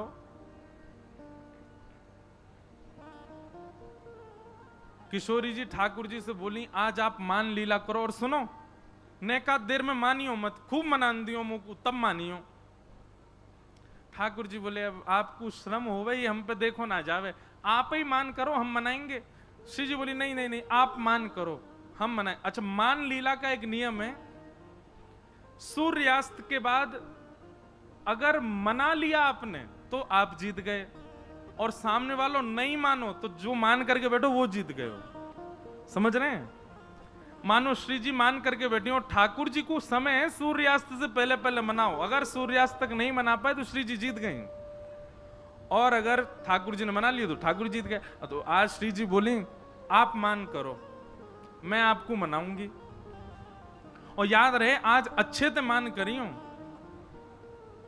ठाकुर जी बोले रहने दो, श्रम है जाएगा आपको। नहीं नहीं आज आप कर ही लो अच्छे से मान। ठाकुर जी देख लो फिर, रोइयो मत। बोले बिल्कुल ना रोऊंगी। ठाकुर जी इतने में गए जाकर के कुंज में और रूठ करके बैठ गए श्री जी से। अब श्री जी उनको मना रही हैं, कभी खीर बना के लेके जामे, ठाकुर जी ना पामे, कभी नृत्य करके दिखा में, ठाकुर जी ना माने, कभी कोई चुटकुल्ला सुना में ठाकुर जी को, ठाकुर जी हंसे ही ना। श्री जी ने हर प्रकार को प्रयास कर लियो कि ठाकुर जी मान जाएं, पर ठाकुर जी नहीं मान। सबरे अपना लिए तरीका, श्री जी तरीका अपना रही है, ये कोई सामान्य बात मत समझियो महाराज। किशोरी जी जब चले ना और उनके नूपुरन की जो ध्वनि है ना, वह ध्वनि पे गंधर्व नृत्य करें, सामान्य नहीं है हमारी श्यामा जो। वो मनानो चाह रही है तो सोचो कहां कहां प्रस्तुत कर रही होंगी ठाकुर जी के आगे, लेकिन ठाकुर जी नहीं मान रहे। संध्या को समय है गो, और मनाते मनाते श्री जी हार गई। श्री जी बोली मैं तो हार गई श्याम सुंदर, मान ही नहीं रहे हो, अब चलो ठीक है आप जीते मैं हारी। अब कायदे से ठाकुर जी को उठ के हंसना चाहिए, कहनी चाहिए मैं जीत गया। ठाकुर जी उठे और सीधे अपनी गैया लेके नंद भवन को चल दिए, मान में ही। श्री जी बोली ये तो ठीक ना है, संध्या है गई आपने मान लीला विश्राम क्यों ना करी। ठाकुर जी गुम सुम चुप बिल्कुल मौन अवस्था में चलते ही चले गए। श्री जी मनाती जा रही हैं, ठाकुर जी माने ही नहीं। और लाल जी सीधे नंद भवन में भीतर चले गए और जाके अपना भोजन पानी करके विश्राम कर गए। पूरी रात श्री जी को नींद नहीं आई। और दिन की प्रतीक्षा करें, कल हमें कल बताऊंगी इन्हें, ऐसे कैसे कर लियो। दूसरे दिन कुंज में श्री जी पहुंची, ठाकुर जी आए, वही मोह लटको भयो है। श्री जी आई, वही ये तरीका ना है जे मान लीला को कोई नियम ना है, ये रात में आप बिना मान लीला विश्राम किए चले गए और सवेरे तो फिरते मान कर रहे हो, जे कोई तरीका है। ठाकुर जी कोई प्रत्युत्तर ही नहीं दे रहे, आके सीधे फिर बैठ गए मान में ही। थोड़ी देर तो श्री जी रिसियाती रही, फिर बोली अब मना ही लूं, कहा पे तो मान जाए। फिर मनाने लगी, फिर नहीं माने। शाम को ठाकुर जी फिर चले गए मान में ही। तीसरा दिना जैसे प्रारंभ भयो, और आज भी जब ठाकुर जी नहीं माने तो श्री जी के नेत्रन से अश्रु आ गए, और दौड़ करके श्री जी गई दूर और यमुना जी के तट पर बैठ करके रुदन करने लगी। ऐसा मैंने कहा कर दियो, इतना मान कर रहे हैं। और जैसे एक अश्रु बिंद आपको निकर करके श्री यमुना जी में जाकर के जैसे ही गिरो, संपूर्ण यमुना जी को जल उष्ण है गया, तपने लगा, भाप उड़ने लगे महाराज।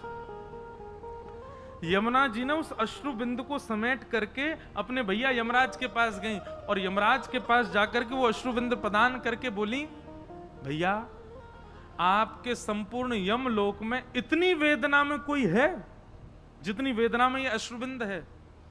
तो यमराज जी ने जब हाथ में लिए तो हाथ पजरन लगे श्री यमराज जी के, और बोले इतनी वेदना में तो कोई नहीं है यहाँ पे, कौन को ये वेदना है रही है, ये तो पृथ्वी की सबसे बड़ी वेदना है, या वेदना को तो कोई पार ही नहीं है।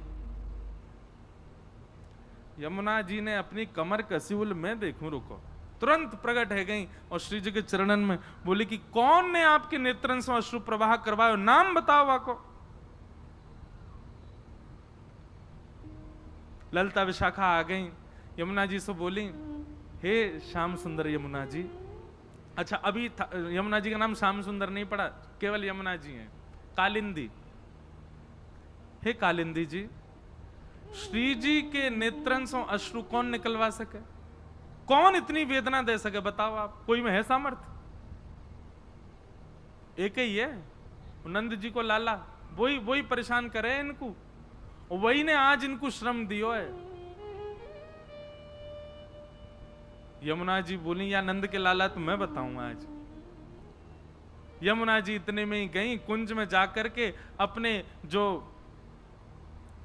भाव वस्त्र थे उनके वो बदल लिए, ठाकुर जी जैसी पजम्मी पहनी, ठाकुर जी जैसे मुकुट धारण कियो, ठाकुर जी जैसी माला पहनी, ठाकुर जी जैसे बाजूबंद, ठाकुर जी जैसे कड़ूला, ठाकुर जी जैसे पामन की पाजेब, ठाकुर जी जैसी फेंटा, ठाकुर जी जैसी काली कमली, ठाकुर जी जैसे तिलक, वैसे ही चंदन चोबा आदि बिल्कुल लगा करके महाराज नथवेसर पहन करके, कानन में मकराकृत मत्स्याकृत कुंडल धारण करके, बेणी गुथ करके, और श्री यमुना जी जैसे ही किशोरी जी के आगे त्रिभंग ललित स्वरूप में आकर के बाकी अदा सो खड़ी भई। यमुना जी बोली श्याम सुंदर आप रीझ गए, आप मान गए। यमुना जी बोली श्याम सुंदर ना हूं मैं, यमुना जी हूं, कालिंदी हूं। किशोरी जी बोली आप तो बिल्कुल लगे ही नहीं रही हो, ऐसी लग रही हो ठाकुर जी आ गए।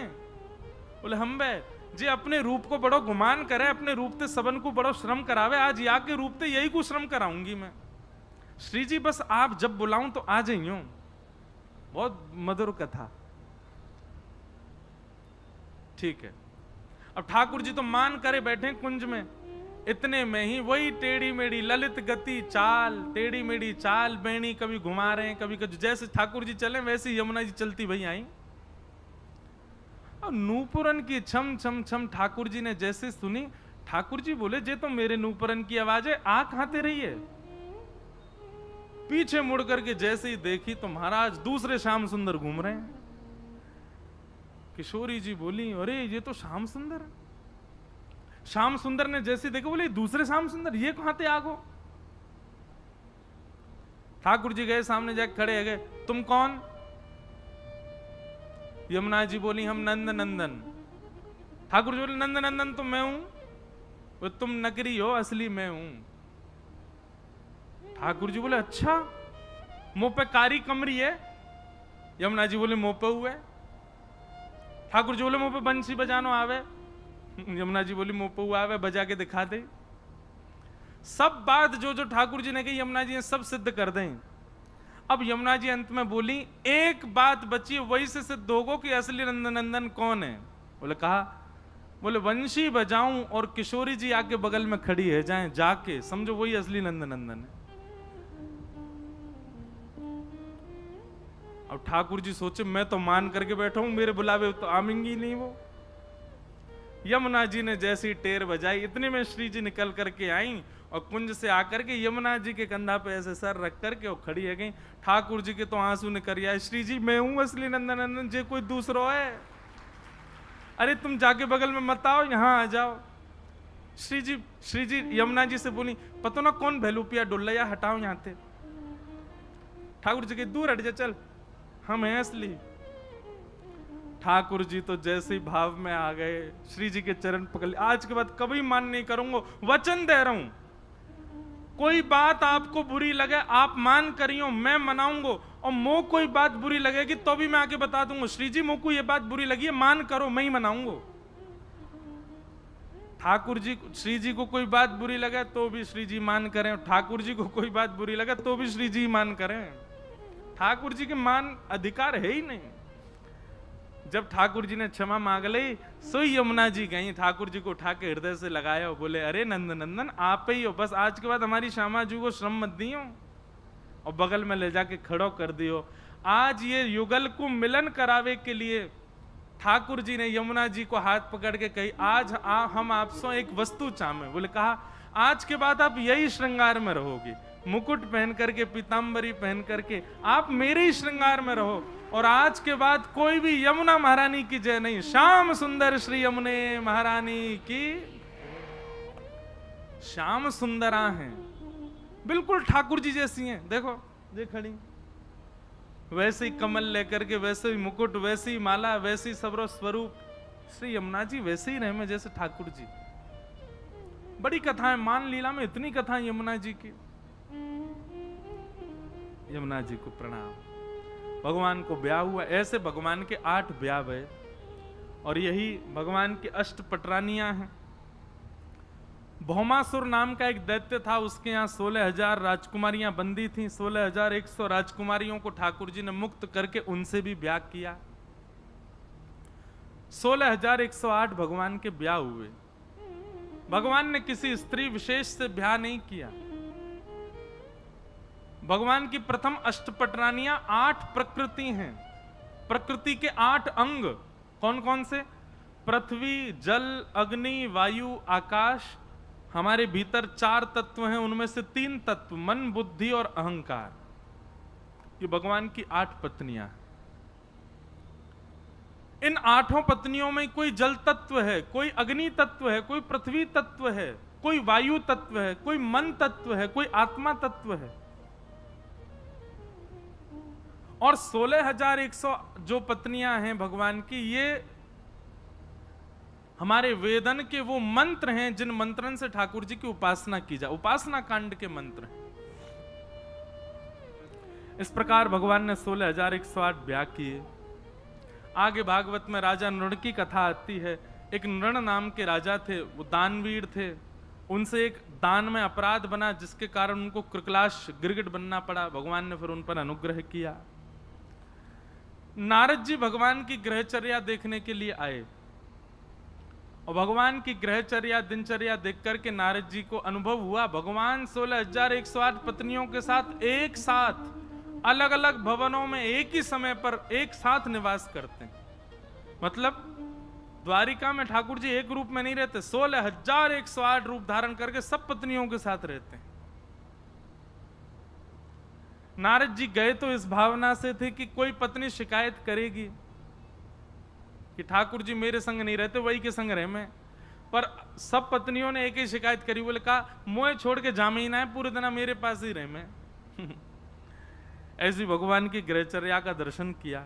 अंत तो गत्वा नारद जी ने ठाकुर जी को प्रणाम करके कहा, आप जैसे आप ही हो, कोई नहीं हो सकता। बंधु, कृष्ण लीला करणीय नहीं है। मैं फिर कहूं, आप कर नहीं सकते भगवान कृष्ण ने जो किया है। कृष्ण लीला अनुकरणीय है, जो कह रहे हैं वो करो। भगवान ने कृष्ण लीला में हजारों बार कहा कि मैं भगवान हूं, मैं परमात्मा हूं, मेरी शरण में आओ। राम लीला में एक बार भी नहीं कहा भगवान ने, क्योंकि वहां पूर्ण मानवों की तरह ठाकुर जी लीला कर रहे हैं, और यहां पूर्ण भगवान और मानव दोनों बन करके लीला कर रहे हैं। अद्भुत लीला है ठाकुर जी की।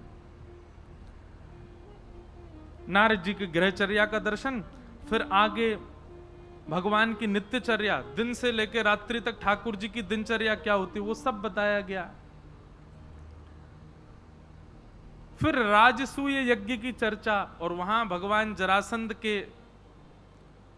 जरासंध का अंत कराने के लिए गए, साथ में अर्जुन और भीम को लेकर के गए।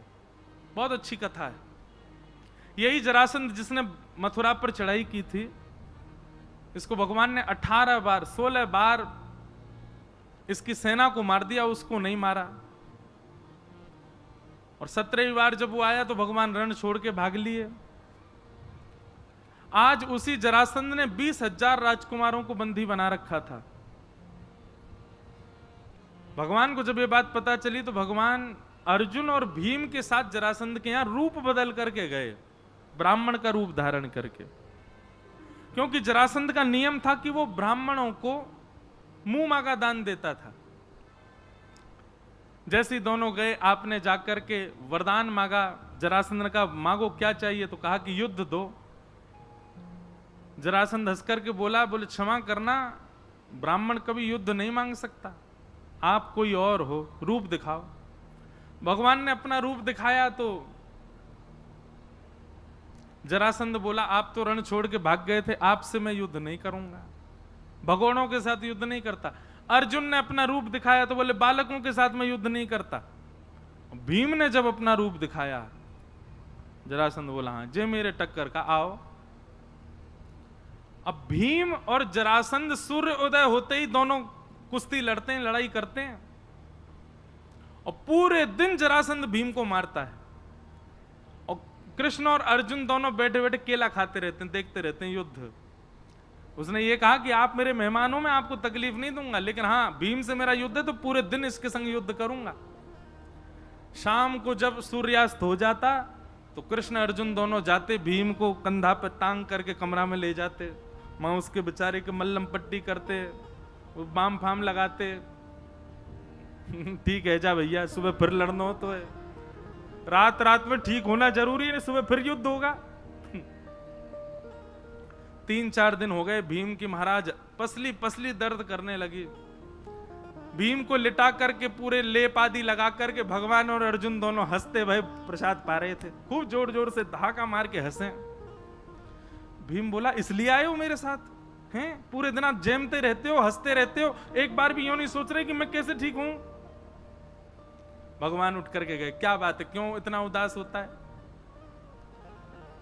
मुझे बचाइए, कैसे मारूं इसको। भगवान बोले युद्ध करते समय थोड़ी एक आध बार मुंह को देख लेकर, वहां तो कुछ बताऊं तू देखे ही ना है, तो को अपने बल पे इतना अहंकार है, तेरे को लगता है तू सब कर लेगा, कभी कभी देखा कर। हमारे संत जन आज्ञा करते हैं, भीम कौन है, सब लोग इधर देखो, मैं आप हम सब भीम हैं। और जरासंध कौन है, कर्म। हम नित्य अपने कर्म से लड़ रहे हैं, पर कभी कभी हमको लगता है कि हम लड़ लेंगे, हम निकल जाएंगे, हम सब कर लेंगे। अरे अपने ऊपर विश्वास है, हमको अच्छी बात है, विश्वास होना चाहिए अपने ऊपर। पर भगवान कहते हैं बीच बीच में नेक दृष्टि डाल के मुंह को देख लेकर, कहा पतों में कुछ अच्छो बता दूं, कभी कभी कथा सुन लेकर कहा पतो कुछ और तेरे प्रश्नन के उत्तर वहां दिला दूं। लेकिन तो को अपने बल पे इतना भरोसा है, इतना विश्वास होना अच्छी बात है, अहंकार होना गलत बात है। भीम से बोले मेरी ओर देखियो, भीम बोलो ठीक है। दूसरे दिन भीम ने भगवान की ओर देखा तो भगवान ने पत्ता बीच से अलग कर दिया। भीम समझ गया, उसने वही दाव पेच खेला, एक पैर पर अपना पैर रख करके दूसरे पैर को खींच दिया, बीच में से जरासंध अलग हो गया। अब भीम अपनी भुजा उठाने लगा, मार दिया मैंने, आज इसको नष्ट कर दिया। भगवान बोले पीछे देख, पीछे देखी तो फिर खड़ा हो गया, फिर दिए महाराज घुमा घुमा के मारे। रात में बेचारा फिर गिर गया, भगवान फिर लाद के लाए उसको कमरा में, फिर बाम फाम लगाए। भीम बोला आज तो आपकी ओर देखा था मैंने। भगवान बोले देखा था, पर मैं जीतूं इस भावना से देखा था। मानव का अधिकार कर्म पर है, फल पर नहीं। फल की कामना से मेरे पास मत आ, केवल अपने कर्म को सुदृढ़ मैं कर सकूं इस भावना से मेरे पास आ। नाथ मैं ये करने जा रहा हूं, बस मैं अच्छे से करूं, फल क्या मिले भगवान बोले वो मेरे हाथ में, उसकी चिंता मत करो। तैने मेरी ओर किस भावना से देखा कि फल क्या चाहिए, फल चाहिए जीतना है, फल की कामना नहीं। भीम बोला ठीक है, शरणागति भाव से देखना। दूसरे दिन भीम ने शरणागति भाव से देखा कि हे नाथ मुझे जीत की चिंता नहीं, मुझे हार की चिंता नहीं, बस मैं जो युद्ध कर रहा हूं इसमें मुझे गति प्राप्त हो, जो भी मिले बस मिले। भगवान की ओर देखा, भगवान ने पत्र अलग करके विपरीत दिशा में फेंका। समझ गया, बीच से जरासंध को अलग करके विपरीत दिशा में फेंका और जरासंध का वध हो गया। तो कर्म रूपी जरासंध से हम सब भीम लड़ रहे हैं, पर अहंकार वश होकर के लड़ रहे हैं। ठाकुर जी की ओर कभी कभी दृष्टि डाला करो, कथा में कभी कभी आके बैठा करो। क्या पता कोई ऐसा सूत्र मिल जाए जिससे आप अपने जीवन के जरासंध को नष्ट कर सको। भगवान ने जरासंध का वध कराया, 20,000 राजकुमारों को वहां से मुक्त करके सीधे हस्तिनापुर गए और वहां पर राजसूय यज्ञ में जाकर के पांडवों का यज्ञ पूर्ण कराया। अब आगे कथा आती है, सूर्य ग्रहण पड़ा, भगवान कुरुक्षेत्र गए, वहां ब्रजवासियों से मिले। सूर्य ग्रहण के समय ब्रजवासी भी गए थे और वहां से द्वारिकावासी भी आए थे। तब भगवान का ब्रजवासियों से कम से कम 110-115 वर्ष बाद मिलन हुआ ब्रजवासियों के साथ। बड़ी करुण और बड़ी मधुर कथा है, उसमें ज्यादा प्रवेश नहीं करेंगे। अब यहां से कथा प्रारंभ होती है। भगवान के एक सखा हैं जिनका नाम है सुदामा। कि कृष्ण स्यासीत सखा कश्चित ब्राह्मणो ब्रह्मवित्तम विरक्त इंद्रियार्थेषु प्रशांतात्मा जितेंद्रिय। भगवान के एक सखा हैं, क्या नाम है? सुदामा। हमने कितने सखा बताए भगवान के? 3। सखा इससे ज्यादा बनाना भी नहीं कभी, बहुत ज्यादा सखा नहीं होने चाहिए। और सखा हों तो ऐसे ही हों जैसे भगवान के 3 सखा हैं।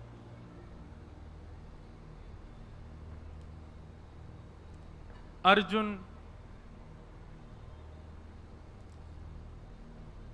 उद्धव और सुदामा। भागवत जी में बंधुओं सुदामा जी का नाम नहीं है, केवल ब्राह्मण कहकर के संबोधित किया। भगवान का एक सखा ब्राह्मण था, एक ब्राह्मण सखा था। क्योंकि वे नित्य भगवान के नाम को ही अपना दाम मानते थे, अपना सर्वस्व मानते थे, इसलिए विद्वत जनों ने उनका नाम सुदामा बताया। यथा नाम तथा गुण। मैंने कहा ना, प्राचीन काल में लोगों के नाम ऐसे नहीं रखे जाते थे, उनके गुण के अनुसार नाम होते थे, इसलिए उनका नाम सुदामा। एक ही गुरुकुल में पढ़े, भगवान श्री कृष्ण के साथ में 24 घंटा संग रहे। सखा और मित्र 2 होते हैं, स खादति स खेलति या सा सखा, और यदा कदा मिलती या सा मित्र। कभी कभी मिले, काम पड़ने पर मिले, जरूरत पड़ने पर मिले, वो मित्र है। और जो संग में ही रहे, संग ही खाए, संग ही सोए, एक ही वस्त्र दोनों पहन लेते हैं, उसको कहते हैं सखा। सुदामा जी सखा हैं भगवान के। ऐसे श्री सुदामा जी, पावन कथा सबने सुनी है सुदामा जी की, पर मैं कुछ कुछ भाव उनके जो विशिष्ट हैं वो कह दूं। नवदा भक्ति में एक भक्ति का नाम है सख्य भक्ति, और सख्य भक्ति पर अधिकार हमारा नहीं होता। हम बाकी की सारी भक्ति ठाकुर जी की कर सकते हैं, पर सख्य भक्ति हम तभी कर सकते हैं जब ठाकुर जी हमसे रीझे हुए हों। भाई सखा आप किसी को तभी बना सकते हो जब सामने वाला आपसे रीझा हुआ हो। बिना उसकी अनुमति के आप उसको सखा नहीं बना सकते।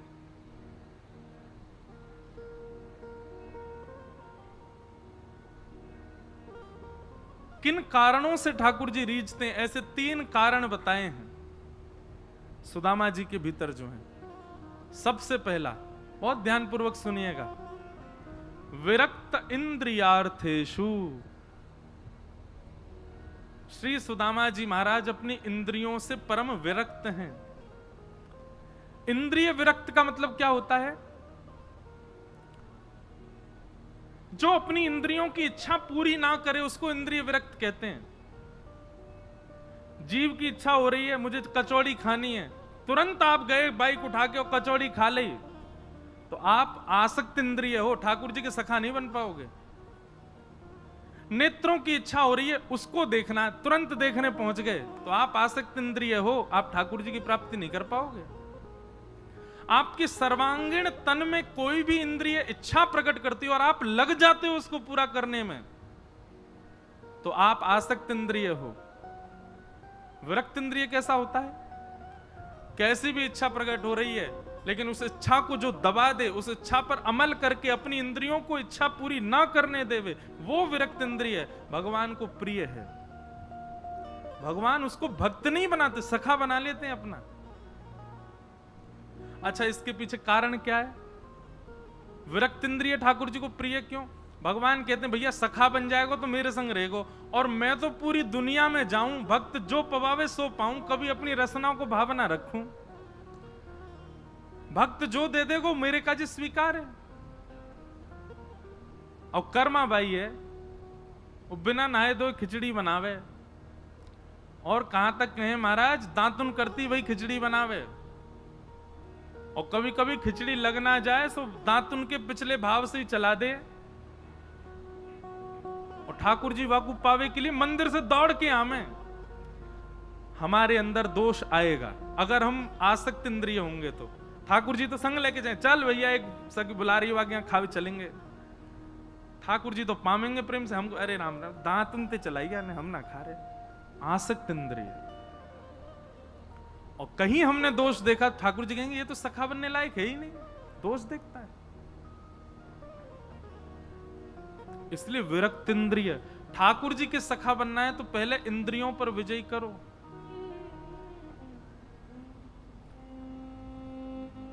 सबरी ने बेर खिलाए ठाकुर जी को। सबरी बेर कैसे खिलाती? पहले चख के देखती, अगर खट्टा होता तो दूर रख देती, मीठा होता तो ठाकुर जी को दे। ठाकुर जी बिना संकोच, बिना विचार किए तुरंत पा लेते। बीच बीच में सबरी बेर देती, ठाकुर जी के मुख में बेर होता तो ठाकुर जी लेके, लो लक्ष्मण पाओ। लक्ष्मण जी देख के कहते झूठ और बेर है, मैं तो ना खा रहा हूं। ऐसी संतजन कथा बताते हैं कि जब लक्ष्मण जी के जब लंका से लौट करके वापस आ गए तो एक दिन राम जी से लक्ष्मण जी ने कहा कि कुछ प्रवचन सुनाओ। तो राम जी उनको यही प्रवचन सुनाने लगे। बोले लक्ष्मण आज तुम जीवित हो ना सबरी जी की वजह से। बोले क्यों? बोले तुमको लग रहा था कि मुझे दिख नहीं रहा है, पर तुम बेर खा नहीं रहे थे, तुम पीछे फेंकते जा रहे थे। वही बेर हिमालय पर संजीवनी बूटी बने जिन्होंने तुम्हारी प्राण रक्षा करी। अरे भैया मेरी परम भक्ता सबरी का उच्छिष्ट था वो, उन्हीं में ही अमृत तत्व आ रहा था उसके मुख लग जाने से। वो झूठे नहीं थे, उन्हीं अमृत तत्वों ने तुम्हारी रक्षा की। तो पहला गुण भगवान क्या देखते हैं अपने सखा में? विरक्त इंद्रिय। इंद्रियों से विरक्त होना चाहिए। इंद्रिय आसक्ति यदि आपके चित्त में है तो समझ जाना राधा रमण जी जल्दी स्वीकार नहीं करेंगे। दूसरा प्रशांत। दूसरा लक्षण भगवान को अपने सखा में क्या चाहिए?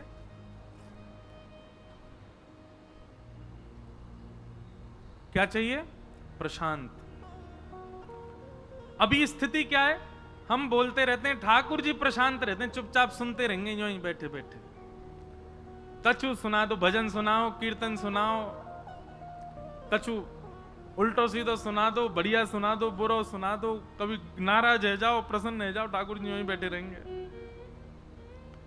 लेकिन भगवान को सखा कैसा चाहिए? बोले जो अपनी नहीं सुनावे, मेरी सुने। क्षमा करना, ये 3 घंटा 4 घंटा कथा होती, आप सब प्रशांत हो जाते हो, आप सब बोलते नहीं हो, सुनते हो।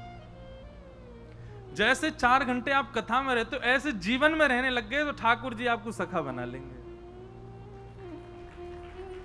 ये बात सत्य है।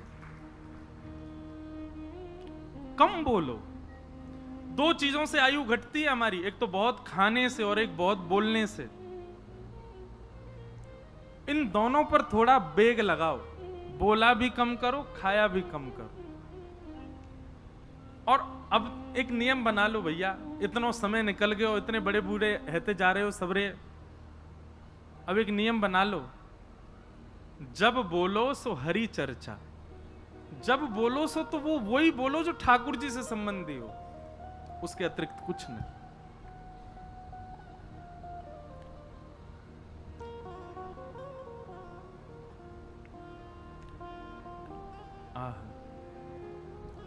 दूसरा गुण क्या है? प्रशांत, अत्यंत शांत।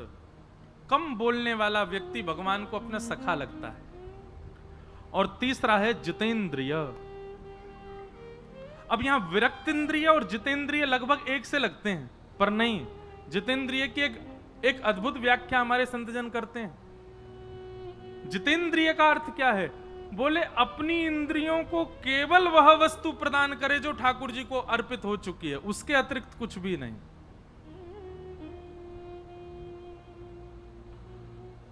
केवल वह वस्तु प्रदान करे जो ठाकुर जी, मतलब नेत्रों से उसको निहारे जो हरि संबंधी है, कानों से उसकी चर्चा सुने जो हरि संबंधी है या हरि की चर्चा कर रहा है, जिह्वा पर केवल वो जाएगा जो ठाकुर जी को पधराया जा चुका है, वस्त्र भी वो पहनेंगे जिससे ऐसा लगे हम ठाकुर जी के ही हैं, अपना मुख आकृति, चाल ढाल, बोल चाल, सारा जीवन ऐसा बना ले कि देख करके, बैठ करके, सुन करके ऐसा लगे निश्चित ही भगवान का कोई इसके अंदर भगवत भक्ति भाव है।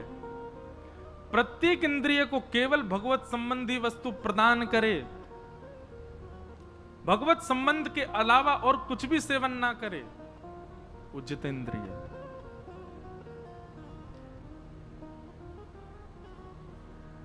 ये 3 लक्षण हैं श्री सुदामा जी में, और यही 3 लक्षण यदि मानव अपने जीवन में उतार ले तो ठाकुर जी उसको सखा बना लेंगे अपना। लाइए इन 3 लक्षणों को लाइए। भगवान के सखा हैं सुदामा जी, कभी द्वारिका का जिक्र भी नहीं करते अपनी पत्नी के आगे। क्यों? क्योंकि कहीं पत्नी ने कभी ये कह दिया कि आपके सखा हैं श्री कृष्ण, कभी चले जाओ उनके पास, कुछ मांग लाओ उनसे। मैं मांगने अपने सखा के पास नहीं जाऊंगा। सखा को तो दिया जाता है, मांगा थोड़ी जाता है, और देने के लिए मेरे पास कुछ है नहीं तो मैं जाऊं कैसे? इसलिए कभी द्वारिका की चर्चा नहीं करते। बहुत कष्ट में जीवन जीते हैं पर कभी द्वारिका का कोई भाव नहीं, अंतरंग भाव से नित्य द्वारिका का स्मरण करते हैं, पर चर्चा में कोई द्वारिका की बात नहीं आने देते। कभी लीला सुनाते भी हैं तो बाल्यकाल की लीला सुनाते हैं, द्वारिका का नाम नहीं लेते। कहीं द्वारिका के स्मरण से पत्नी के मन में यह ना आ जाए कि चलो जाओ आप भी द्वारिका होके आओ। पर एक दिन सुशीला के मन में आया और उसने जाकर के सुदामा जी से हट पकड़ ली कि आप अपने सखा कृष्ण से मिलने जाइए। सुदामा जी बोल रहे हैं कि अयम ही परमो लाभो उत्तम श्लोक दर्शनो। अरे मैं नित्य श्याम सुंदर का दर्शन करता हूं अपने चिंतन में ही, वहां जाने क्या? अरे सुशीला मैं अभी बता रहा हूं, आज नीले वर्ण के वस्त्र पहने लाला ने, आज ऐसा मुकुट पहनो है, आज ऐसा पटका पहनो, और तू दावो कर ले, कोई सो पूछ ले, अगर कोई द्वारिका में हो और द्वारिका से आया हुआ सो पूछ ले, ऐसा ही श्रृंगार होगा आज। मुकु नित्य दर्शन होवे लाला को, मुकु जावे की कहां आवश्यकता? बंधु ये बात सत्य है कि जब आपका चिंतन सुदृढ़ हो जाता है ना, आप मथुरा बैठे बैठे चिंतन करो, आज वृंदावन बिहारी लाल जी ने ऐसी पोशाक पहनी होगी, आज वृंदावन बिहारी लाल जी का ऐसा श्रृंगार होगा, ऐसी माला होगी, आप चिंतन करोगे, चिंतन सुदृढ़ होगा, मन पवित्र होगा, तो निश्चित आपके चिंतन में वही स्वरूप आएगा जो वास्तव में बिहारी जी का होगा।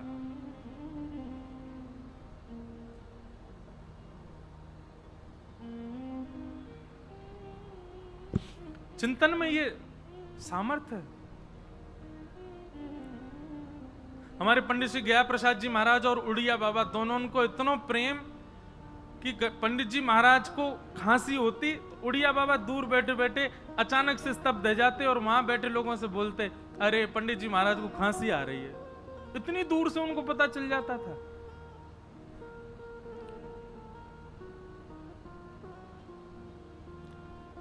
हम जिसका निरंतर चिंतन करते रहते हैं ना, उसके हृदय के आव भाव हमको स्पर्श करने लगते हैं।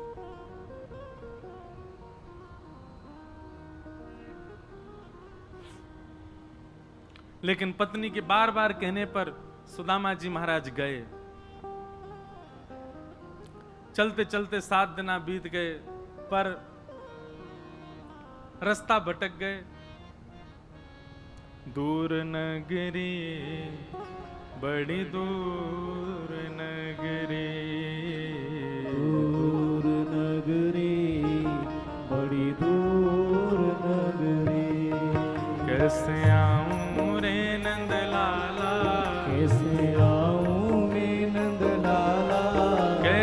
आऊं मदन गोपाला, कैसे आऊं मदन गोपाला, तेरे गोकुल नगरी बड़ी दूर नगरी, दूर नगरी, बड़ी दूर नगरी, दूर नगरी, बड़ी दूर नगरी। ओ रात को आऊं तो कान्हा डर मुहे लागे, रात को आऊं तो कान्हा डर मुहे लागे, दिन को आऊं तो देखे सारी नगरी बड़ी दूर नगरी, हाँ दिन को आऊं तो देखे सारी नगरी बड़ी दूर नगरी, दूर नगरी बड़ी दूर नगरी, दूर नगरी, बड़ी दूर नगरी। ओ मेरा कहे प्रभु गिरधर नागर, मेरा कहे प्रभु गिरधर नागर, मेरा कहे प्रभु गिरधर नागर, मीरा कहे प्रभु गिरधर नागर, तुमरे दरस बिन मैं तो हो गई बाबरी बड़ी दूर नगरी, तुमरे दर्श बिन तो हो गई बाबरी बड़ी दूर भाव से दूर नगरी बड़ी दूर नगरी, दूर नगरी, बड़ी दूर नगरी। ओ कैसे आऊं रे नंद लाला, कैसे आऊं रे नंद लाला, कैसे आऊं मदन गोपाला, कैसे आऊं मदन गोपाला, तेरे गोकुल नगरी बड़ी दूर नगरी, दूर नगरी, बड़ी दूर नगरी, दूर नगरी, बड़ी दूर नगरी, हाँ दूर नगरी बड़ी दूर नगरी, दूर नगरी, बड़ी दूर नगरी। बोलो वृंदावन बिहारी लाल की जय।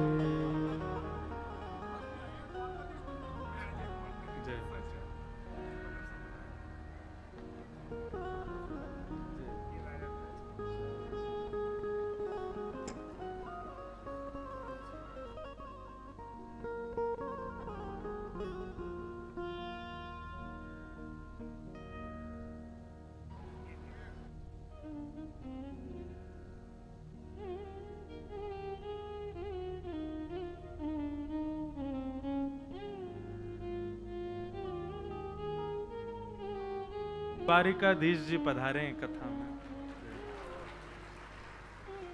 हमारे द्वारिकाधीश मंदिर के मुखिया जी पधारे हैं, सब पधारे हैं, सबके श्री चरणन में बारंबार संभाल के रखें।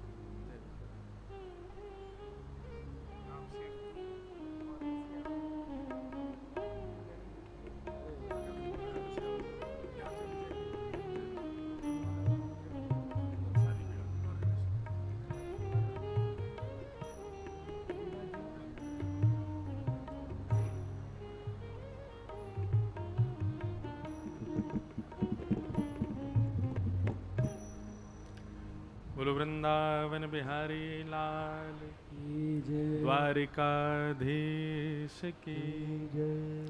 श्री द्वारिकाधीश हमारे विश्राम घाट पर विराजमान प्यारे ठाकुर जी के पूज्य मुखिया जी पधारे हैं, बारंबार आपको प्रणाम। द्वारिका ही जा रहे सुदामा जी और द्वारिकाधीश के मुखिया जी आ गए। मानो ये सब संयोग है, मिलाने पड़े, ऐसे ना मिले। मानो ठाकुर जी कह रहे हैं तू गारो दूर नगरी ले, मैं खुद ही आएगो। सुदामा जी तो कहीं गए ना, बैठो बैठो गारो, चल के गाए तो समझ आए। बड़े कृपालु हैं ठाकुर जी, अपनी उपस्थिति कैसे भी दर्ज करा दें ठाकुर जी कि मैं यहीं हूं, कहीं ना हूं। तो सुदामा जी पहुंचे और वहां द्वारपालों को जाकर के बताया। द्वारपालों ने भीतर जाकर के भगवान को संकेत किया। ठाकुर जी सुनते ही दौड़े और जाकर के द्वार से सुदामा जी को लेकर के अपने भवन में आए। खूब स्वागत सत्कार, खूब आनंद से सब हुआ। सुदामा जी एक रात्रि से ज्यादा द्वारिका रुके नहीं, भगवान ने उनको रोका भी नहीं। जबकि रुक्मणी जी ने एक आध बार कहा कि भगवान आपके सखा हैं, अरे गहरे राजा तो यहाँ 4-4 दिन रुक के चले जाते हैं, आप सबको रोकते हो। आपके सखा हैं, एक आध दिन रोक लो उनको। भगवान ने भी आग्रह नहीं किया। रुक्मणी जी को कहने लगे, बोले रुक्मणी जी, सुदामा जी यहां पैदल चल करके आए हैं और ये जब से अपने घर से आए हैं तब से हमारी भाभी सुशीला व्रत कर रही है, अन्न जल त्याग करके दीपक जला के बैठी है कि मेरे पतिदेव सही सलामत वापस आ जाएं। और आप कह रही हो उनको 3-4 दिन और रोक लूं मैं, कब तक बेचारी वो प्रतीक्षा करेंगी? इसलिए हमने रोका नहीं। हमने कहा अभी जल्दी पहुंचे, जाके सुशीला को मिलें तो वो अपना व्रत तो भी तोड़ लेंगे। लक्ष्मी जी को ये भाव सुनकर के बहुत दया आई। लक्ष्मी जी पहले ही पहुंच गई महाराज, सुदामा जी से पहले ही जाकर के सुशीला का सुंदर श्रृंगार कर दिया, बालकों के लिए नए नए वस्त्र ले गई। और महाराज लक्ष्मी जहां चरण पधरा दे वो तो सुंदर हो ही जाना है। पूरे भवन खड़े हो गए भगवान की कृपा से। और सुदामा जी जब आए तो सुदामा मंदिर देख डरे, यहां तो हती मेरी छोटी सी झोपड़िया, कंचन महल खड़े। सुदामा जी देख करके घबरा गए। पत्नी को बोले अब देवी आप ही रहो महल में। एक बात हम कहा करते हैं भैया, दो काम कभी भी बहुत व्यवस्था करके आप कभी नहीं कर पाओगे। बहुत व्यवस्थाएं करके दो काम नहीं हो सकते। पहला अध्ययन, पढ़ाई। बहुत व्यवस्थाएं यदि कर लोगे तो आप पढ़ नहीं पाओगे।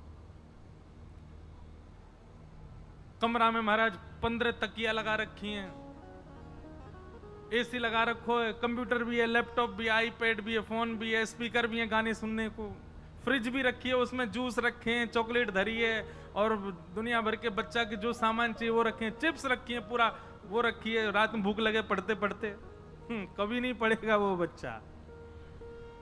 जिसको इतनी व्यवस्थाएं करके दे दो कैसे पढ़ेगा वो? इसलिए अध्ययन में ज्यादा व्यवस्था नहीं होनी चाहिए। और दूसरा, भजन में ज्यादा व्यवस्था नहीं होनी चाहिए। आप बहुत व्यवस्था करके यदि भजन करने बैठोगे आपका भजन छूटेगा। इसलिए इन दोनों में जितनी हो सके कम व्यवस्था रखो, भजन और अध्ययन दोनों। कथा में हमारे साइड में बेचारे कछु वैष्णव कुर्सी पे बैठे हैं, बढ़िया सोफा पे, अच्छे हैं, लेकिन ये सब सुनने वाले हैं। इनकी नहीं कह रहा हूं, कई जगह इतनी व्यवस्था होती है, इतने बढ़िया वाले सोफा होते हैं कि सो ही जाएं बैठते ही।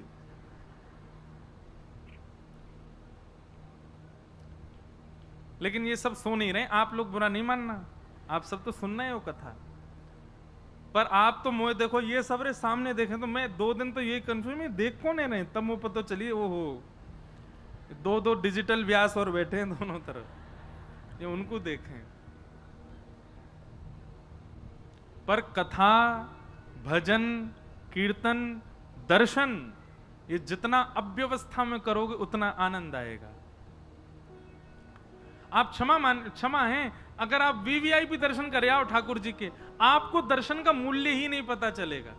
आपको लगेगा झटपट ही हो गए दर्शन तो, लेकिन महाराज 3 घंटा है लाइन में खड़े हैं, पीछे वाले कोनी डाल रहे हैं, फिर बीच में तो कोई आगो और महाराज खींच के वाके कुर्ता फाड़ रहे हैं, भाई हट, हम 2 घंटा खड़े हैं यहाँ पे, कहां घुस रहे हो बीच में। और तब भी गए तो मंदिर में जाकर के महाराज कोई की कोहनी पड़ रही है, कोई के बाहर आ रहे हैं आगे, कोई लंबो आगो ए नीचे है जाने, तब दिखे नेक ठाकुर जी। वो असली दर्शन है ठाकुर जी को। भजन में बैठे हैं, दुनिया भर के काम आ रहे हैं, कभी कोई काम, कभी कोई काम, कभी कोई काम, और वाह कामन के बीच में भी आपको भजन छूटे नहीं, तब भजन है। एकांत में चले गए सबंते दूरदार, यहां कोई डिस्टर्ब नहीं करे भजन, तो नींद आ जाएगी आप पे। व्यवस्थित होके कोई सोचे गद्दी लगाओ, मसनद लगाओ, फिर जाप करूंगा मैं, कभी नहीं होगा। एक आसन पर बैठ के ही भजन होगा। आप लोग जैसे बैठ के कथा सुनते हो, ऐसे बैठ के मैं कथा करने लगूं, कभी यूं कभी यूं, कितना विचित्र लगे। कभी पाम लटका के माइक टेढ़ो सो करके बोलने लगूं, कथा में सुख ही नहीं मिलेगा। एक आसन पर बैठे हैं, अब व्यवस्था है तो अब व्यवस्था नहीं, पर शरीर तो अव्यवस्थित है ना, खून रुक जावे भैया पामन को, सुन्न पड़ जाए पाम, लेकिन कथा तो कह रहे हैं। अब व्यवस्थित होके ही भजन होता है, अब व्यवस्थित होके ही अध्ययन होता है। सुदामा जी बोले देवी आप रहो महलों में, हम तो जा रहे हैं कुटिया में ही भजन करेंगे, यहां भजन नहीं होगा। इतनी व्यवस्था में कैसे भजन? सोई ठाकुर जी प्रकट है, प्रकट होके बोले यदि व्यवस्था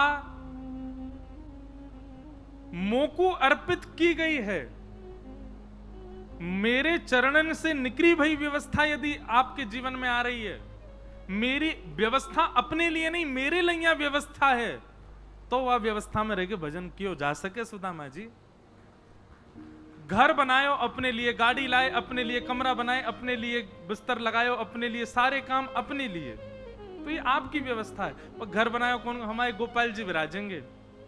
अपने कमरा को बाद में, अब देखो लोग इंटीरियर बनवा में अपने कमरान के सुंदर सुंदर, हमारे भैया हैं कि वो सुंदर इंटीरियर बना में, इनसे पूछ लियो कभी भी घर के लोगन ने ऐसी कही हो, सबसे पहले मंदिर को इंटीरियर, मंदिर नहीं ठाकुर जी को बढ़िया बड़ो मंदिर होना चाहिए। हमेशा मंदिर छोटे समय छोटी जगह पर रहेगा, ये सीमित स्थान, बड़े बड़े ये मास्टर बेडरूम जे, ये बेडरूम जे, वो बेडरूम, ठाकुर जी कहां नीचे बैठे हैं इतने से में। मास्टर बेडरूम के समान ठाकुर जी को स्थान रखो, वाह को बढ़िया। अब क्या हो गया, घर ठाकुर जी का हो गया, गाड़ी ठाकुर जी की है, कि सबरी व्यवस्था ठाकुर जी को दे करके फिर आप स्वीकार करो, सब प्रसाद है, उसमें भजन बन जाएगा। पर सब व्यवस्था अपने लिए, वहां में ठाकुर जी बैठा रखे हैं, बस काम नहीं चलेगा।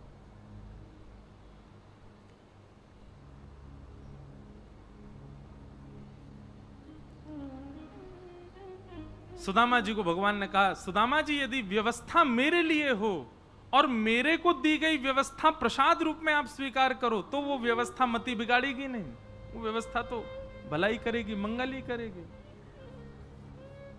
और सुदामा जी ने फिर उसको स्वीकार किया।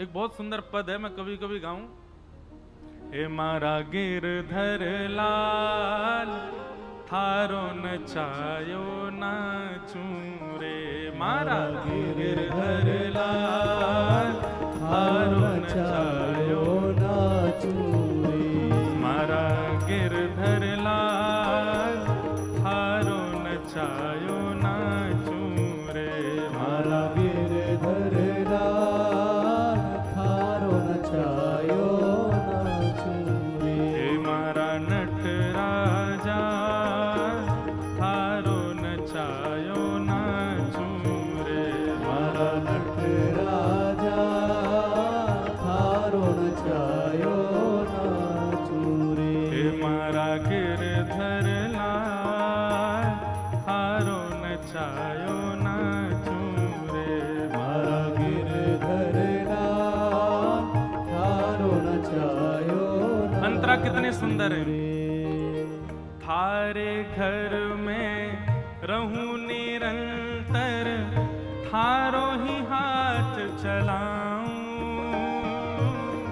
थारे घर में रहूं निरंतर, थारी हाथ चलाऊं, और जारागा हाँ जारंगारा कपड़ा पहन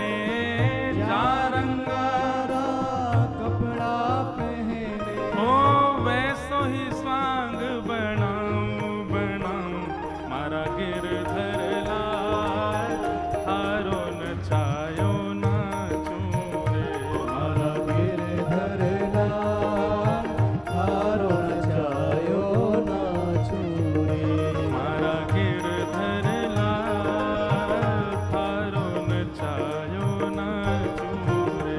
मारा गिरधर लाल थारो नचायो ना अब चूरे। कितना समर्पण है। जो तू तन के रोग लगावे, ओढ़ सिरस सो जाऊं। जो तू तन के रोग लगावे, ओढ़ सिरस सो जाऊं।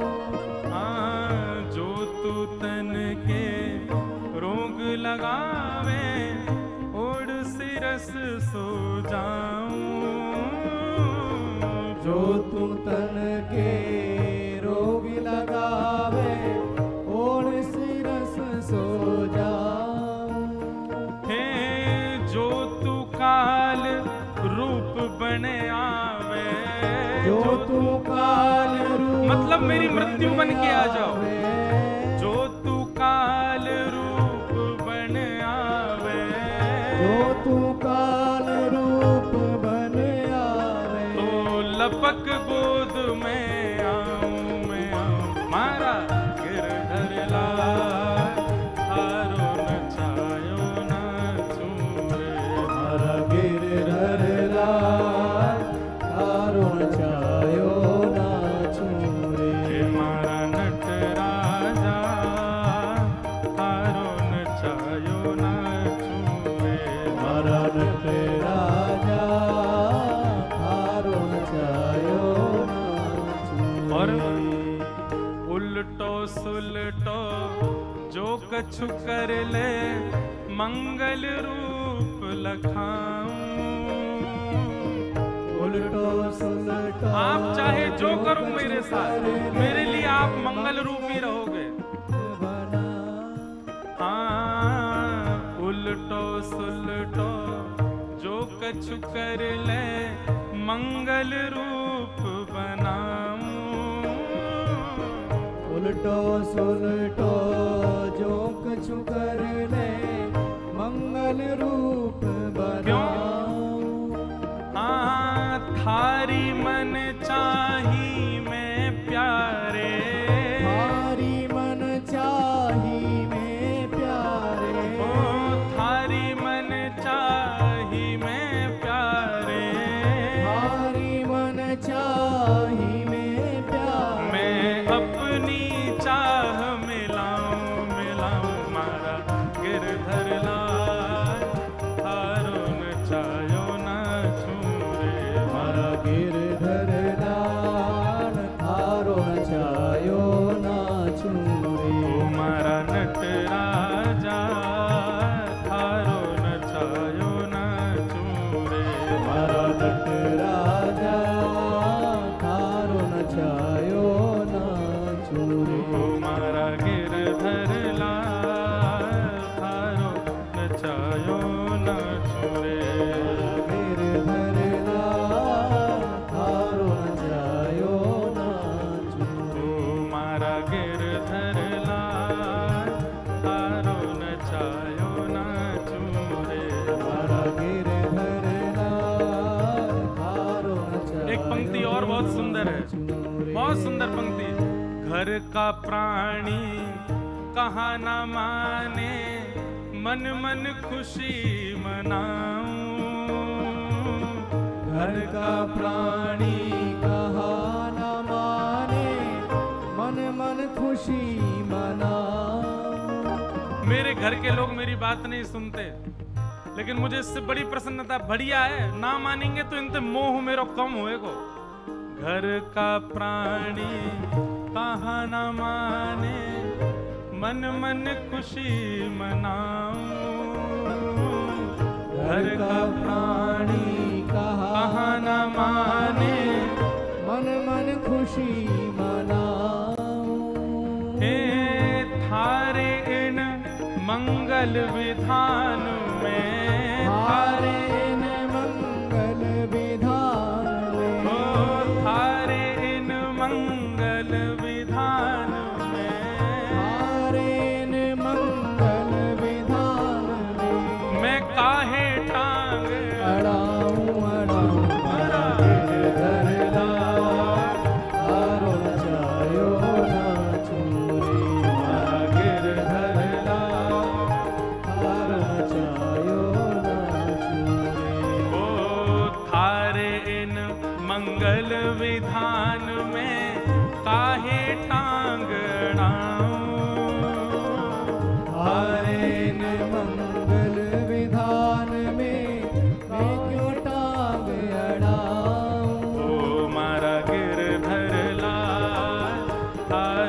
नचायो नाचू रे मारा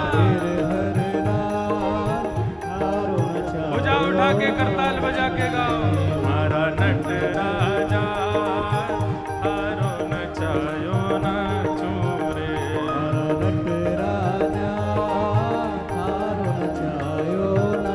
हमारे आजकल के बालकन के अति प्रिय बी पराग जी आए हैं भैया, खूब खूब स्वागत है आप। और जे आप सब लोगन को निमंत्रण देवे आए हैं, इनके यहाँ कथा है वारी है 7 अक्टूबर से, तो बोले महाराज जी मैं सबरे मथुरा वासियों को निमंत्रण देवे आ रहा हूँ कि सब हमें चंडीगढ़ वहीं पे कथा सुनवे। मैंने कहा भैया खुद आके दे जाओ। श्री जी ने ऐसे पकड़ रखे हैं महाराज, आनंद है रो खूब, मुख से तो बाहर थे तो बढ़िया गीत गावे, पर भीतर से तो केवल श्री जी को ही नाम गुणगान करें। खूब खूब स्वागत। सुनो अब देखो यहाँ कितनी अच्छी बात है। ओ जो तू ठोकर मार गिरावे लकड़ी जो गिर जाऊं, जो तू ठोकर मार गिरा। सब लोग बैठ जाओ भैया, जितने लोग खड़े हो सब बैठ जाओ। हाँ जो तू ठोकर मार गिरावे लकड़ी जो गिर जाऊं, जो तू ठोकर मार गिरावे लकड़ी जो गिर जाऊं। इधर देखो सब क्या कह रहे हैं, बोले लाल जी अगर आप गिरा दो तो जैसे लकड़ी गिर जावे ना, लकड़ी एक बार भी प्रयास ना करे कि मैं गिरवे से बचूं, गिरी तो गिर गई।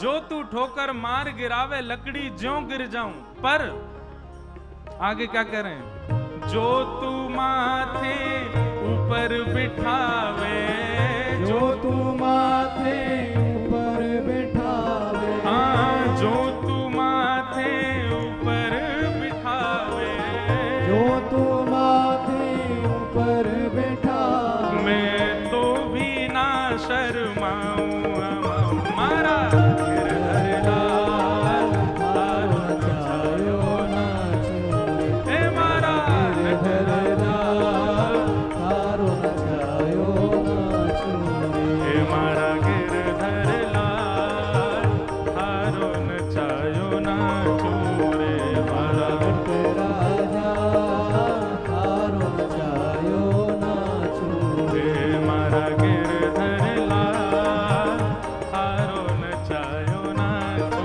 रे मारा गिरधर लाल थारो नचायो। बोल गिरधर लाल प्यारे की।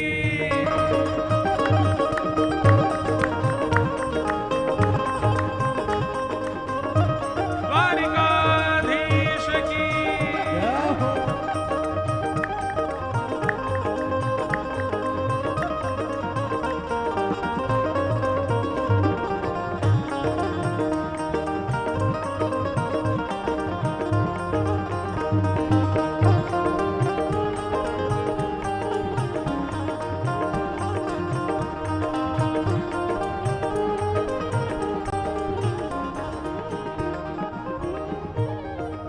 रूखा सूखा जो कछु देवे थारे भोग लगाऊं,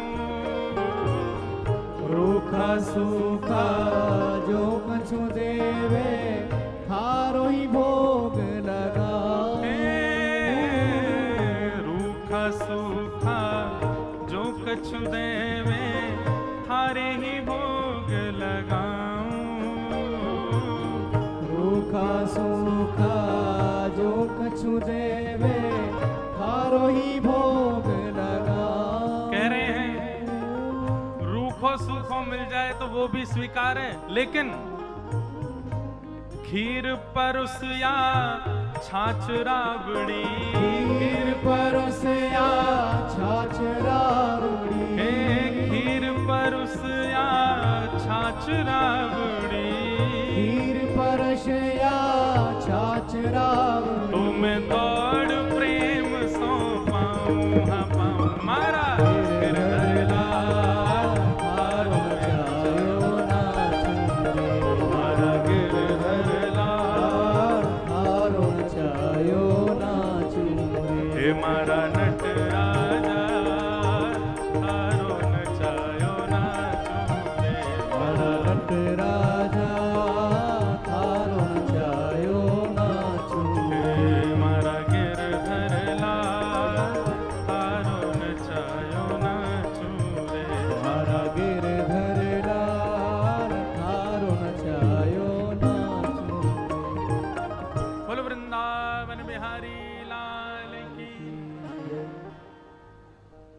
ऐसे भैया श्री सुदामा जी के ऊपर भगवान ने अनुग्रह किया और अनुग्रह करके सब प्रदान किया।